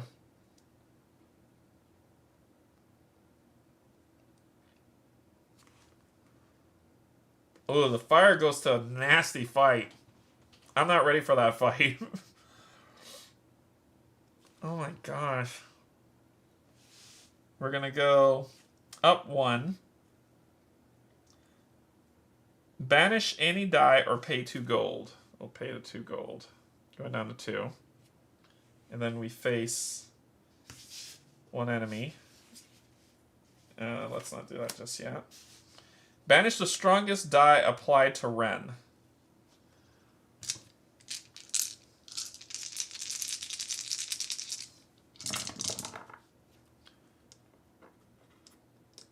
One, two, three, 4. That gets banished. You give me 3 gold, going up to 5.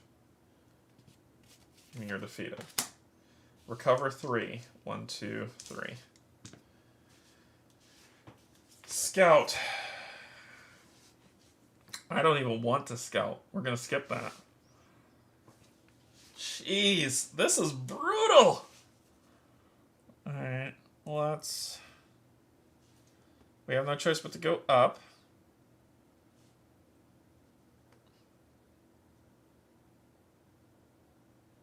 Blighted. So this is definitely death. And it's one of these guys, Rowdy. At the start of engagement, for each ready purple die, either activate an additional enemy, discard an item, or -1 to any stat. Non-boss enemies have... Oh, Jesus. And how much are you getting? 2? 1, 2. And they... I can't win this fight. Runt is rough. I can bribe Runt. In the applied die step, you may reroll any number of unapplied crit any number of times. When you apply a crit to any enemy, -1 health.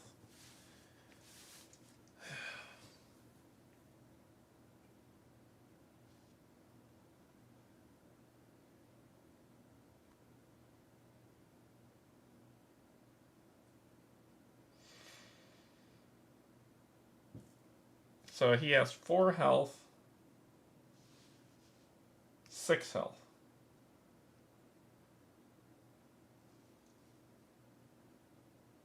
And my stat's gonna drop by any... So 2 times I have to drop... I need to either activate an enemy twice. I'll go down to 1 health. It's not gonna matter. And then... I'm gonna roll. Oh, before I roll, sorry. I would bribe. Before I roll, I would bribe. Whoopsies. So this is at 5. I go down to 1. I'd have bribed you out of here.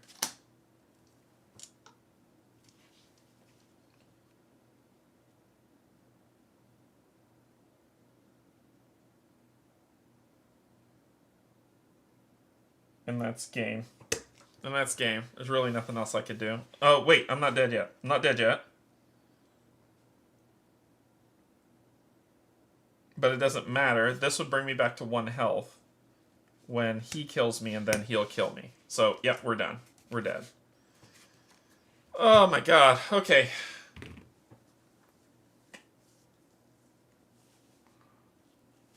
Wow, this game is hard. It's fun but difficult. I don't know how I feel about it. Like, I like it better than... So, my order of things is... This is okay. I get it. I get its purpose. It's to teach you the game and be basic. So this is okay. This one is a lot more robust in terms of between the two. And then this one is okay, but tough. This one's okay, but tough. I'm trying to think how I feel about it. Like, I would pick Elder Scrolls over this any day, but they're not supposed to be compared. They're two completely different games.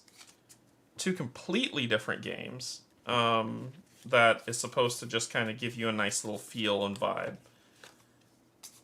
I wonder, though, how dice rolling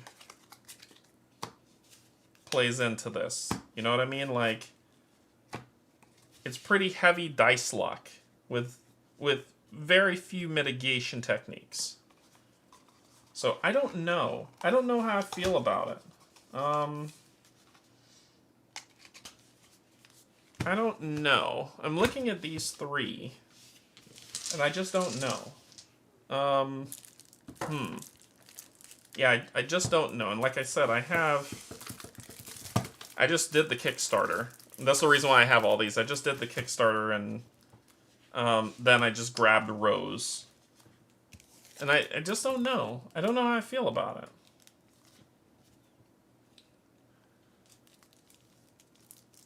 Elder Scrolls has a game similar to this. Yeah, but it's not the full game.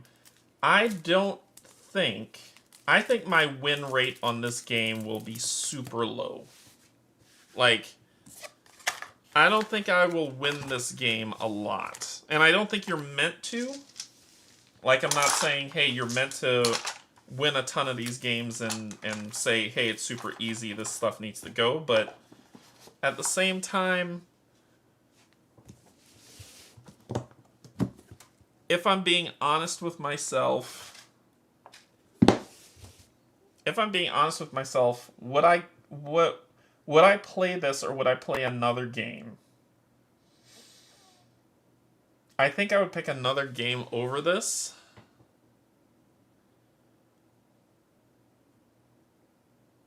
Yeah. This, I don't mind dice-based games, and I think a lot of people think I hate dice-based games. I actually love them. I think it's just kind of the vibe that I get of what's the enjoyment that I pull out of these games than the, you know, this was fun to climb, but I can see myself being like grow weary of that. This one was I get its purpose. Like I said, it's the core. It's supposed to teach you the rules. I like the addition of this in terms of moving through the woods. When a dice-based game's fair, it's awesome. Look at Catan. It's super popular because of that. Yeah, same with Space Base. I don't think I'm going to hang on to these. I think this is the reason why I'm playing these learns, is to get these games off and see what I'm going to keep and what I'm not. I think I'm going to let these go. I don't think this is a winner for me. I learned to play, played 3, saw 3 different variants, and I'm sure all these other variants are completely different. But saw 3 variants, had fun twice, but it's not enough fun for me to say, hey, I'm going to pull this game out. I think when I think about this, I think about Final Girl. Love the theme of Final Girl. I love, like, the survival things of Final Girl, but the dice is going to drive me nuts. And I think that's what happened with Final Girl and why I ended up culling it. Yeah, it's not bad. I think it's a good game. It's just not for me. and I think I'm gonna cull these. These are gonna get culled. So if you're watching and you're interested, let me know. So yeah, these are gonna get culled. So we got to try this out. We saw that it wasn't what I it wasn't what I'm gonna hang on to. But I totally understand people who love it. So I think I'm gonna let these go, and then we'll move on to the next game and see how we do. And that's the purpose of these learns. One, so that we can all learn together, and hopefully that format is something that you enjoyed. But two, to see, let's get to those shelf of opportunity before the year out to see if there's games that I want to play or not. I came to the same conclusion for myself. Yeah, these aren't going to stay in the collection. I'm going to cull these. But it was a fun play, and I hope everyone who likes 20 Strong likes it. So I think that's going to be all. Cool. Yeah, it was good for what it was. It was good for what it was. Have you gotten Dragons of Etchenstone? No, I have not. I have not gotten Dragons of Etchenstone. I backed The Witcher Legacy, and I haven't backed anything after that because that was a big spend to back that one. So I haven't put in anything else. The only Chip Theory game I have is Elder Scrolls, and I plan to, in January, I've decided in January that's when I'm going to start the Elder Scrolls campaign. So, yeah, that's going to be it for this. I appreciate you all. Please let me know if you enjoyed this learn. Was it a slog? Was it annoying? Was it fun? Let me know your thoughts. Would you like tomorrow I have one lined up for Legacy EU, and if you're like, ugh, no, this was like nails on a chalkboard, then I'll cancel that and I'll play something I know, I guess, to see how it goes. But I'd like to try to get through these games that I have on my shelf of opportunity. So let me know if this was fun, and if it was, I'll see you tomorrow for Legacy EU, and we'll learn that. But it was fun learning. It helped. You all helped me. You all helped me a ton, in terms of learning this game. You all helped me a lot. That rule book, I probably would have spent this entire time trying to read it. Honestly, I'd like to see you do this format with another game. I feel like this might be a bit of a bad example. No, it wasn't, Wolfie. I think it was. I like the learning of it, so I'm gonna do it for Legacy EU tomorrow, and if that works out, then I think we're gonna try this format once a week. So it's not constantly this thing, but we'll do it once a week, and and as I try to clear games off of the shelves, to play to see how those go, and we'll go from there. Yeah, I got a bunch of games. There's one game that I'm looking at it right now. My copy of Dream Escape arrived, and I want to learn how to play it, and it may be a good, because the rulebook's not thick, and it may be a good candidate for that as well. So we'll see. I've got Solar Titans I want to try. I haven't tried that yet, and I've got those the ones that came from the guy who's making Robomon, where he's got like the solo game of the month. I have 3 of those that I'd like to try. So I have small games that I can do this same format with, and if I don't like them, they go. If I like them, I hang on to them, and we can get through all these smaller games through this method. A faster way to get them to the table and see how they go. So let me know your thoughts, whether here or in the comments below. I enjoyed the Learn to Play format. Awesome. Thank you, Corvus. Yeah, that feels good. So let me know in the comments as well, and we'll go from this if you're watching this later. Tomorrow, like I said, we're coming back with the same format. Just saw that you're going to play Set of Watch. Yep, Set of Watch is another one that I have, Gunner, that I have on my list of to learn. It's also in this format, because I played Set of Watch twice, and I've forgotten how to play that game. So it'll be like a relearn, and I'll be doing the Doomed Run. So we'll see how that goes. But yeah, tomorrow, like I said, is Legacy EU. We have Set of Watch. I'll be playing for, I think, Wednesday, which is Christmas Eve. I'll be playing Santa for Dice Throne. So that ought to be fun. And then Thursday, which is Christmas Day, I won't be. I may do a late evening stream, but probably not, right? Since it's Christmas. But the day after, I'll be playing a game, and then Saturday I'll play a game, and then Sunday's Arkham Horror. So all this week will be games except for Christmas Day, maybe. And then next week, I'm actually going to try to play through a one campaign in a week.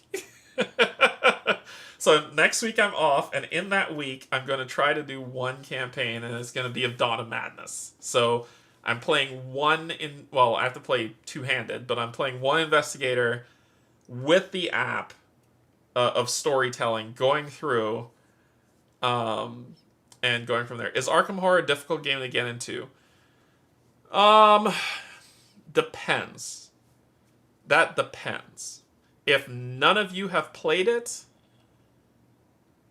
not really, but I would highly recommend you play the core only. Right? So, no, it's not hard to get into. Play the core only, the revised core, and use the decks that come with the investigators in there. And I think you'll be fine. If you are saying, I'm going to buy any other cycle, you probably might have a rough go. If you have one person that knows how to play Arkham Horror, no, it's easy to get into. If none of you know how to play it, that's where I'm like, it will be difficult. But the core revised version should get you into it, and it's an amazing game. Arkham Horror LCG is an amazing game. All of Arkham is in it. All of the Arkham titles from Fantasy Flight are amazing games, except for Final Hour. But like, I love Eldritch Horror. I love Arkham Horror LCG, and I love the Arkham 3rd Edition. I just never got it to the table, so I culled it. But I still have Eldritch Horror, and I'm never getting rid of that game. But yeah, cool. Yeah, but we'll see how this goes. Hopefully you enjoyed the format. Thank you everybody for joining. I'll see you tomorrow for some Legacy of You, so we'll determine if we like that game or if that game's going on the cult pile too. And we'll get through this and shrink down these shells, and then next week we'll play through a full campaign of Dead of Madness in a week, and then go from there. Cool. Thanks everybody for joining. Thank you to my patrons, subscribers, and if you're neither coming in to hang out, that is perfectly fine. You are always welcome. There's a seat at the table right there for you. So thank you so much. Just know, enjoy the rest of your week, and I'll see you tomorrow. If I don't see you tomorrow, enjoy the rest of your week. Until then, I love you, and there's absolutely nothing you can do about it. Bye, everybody.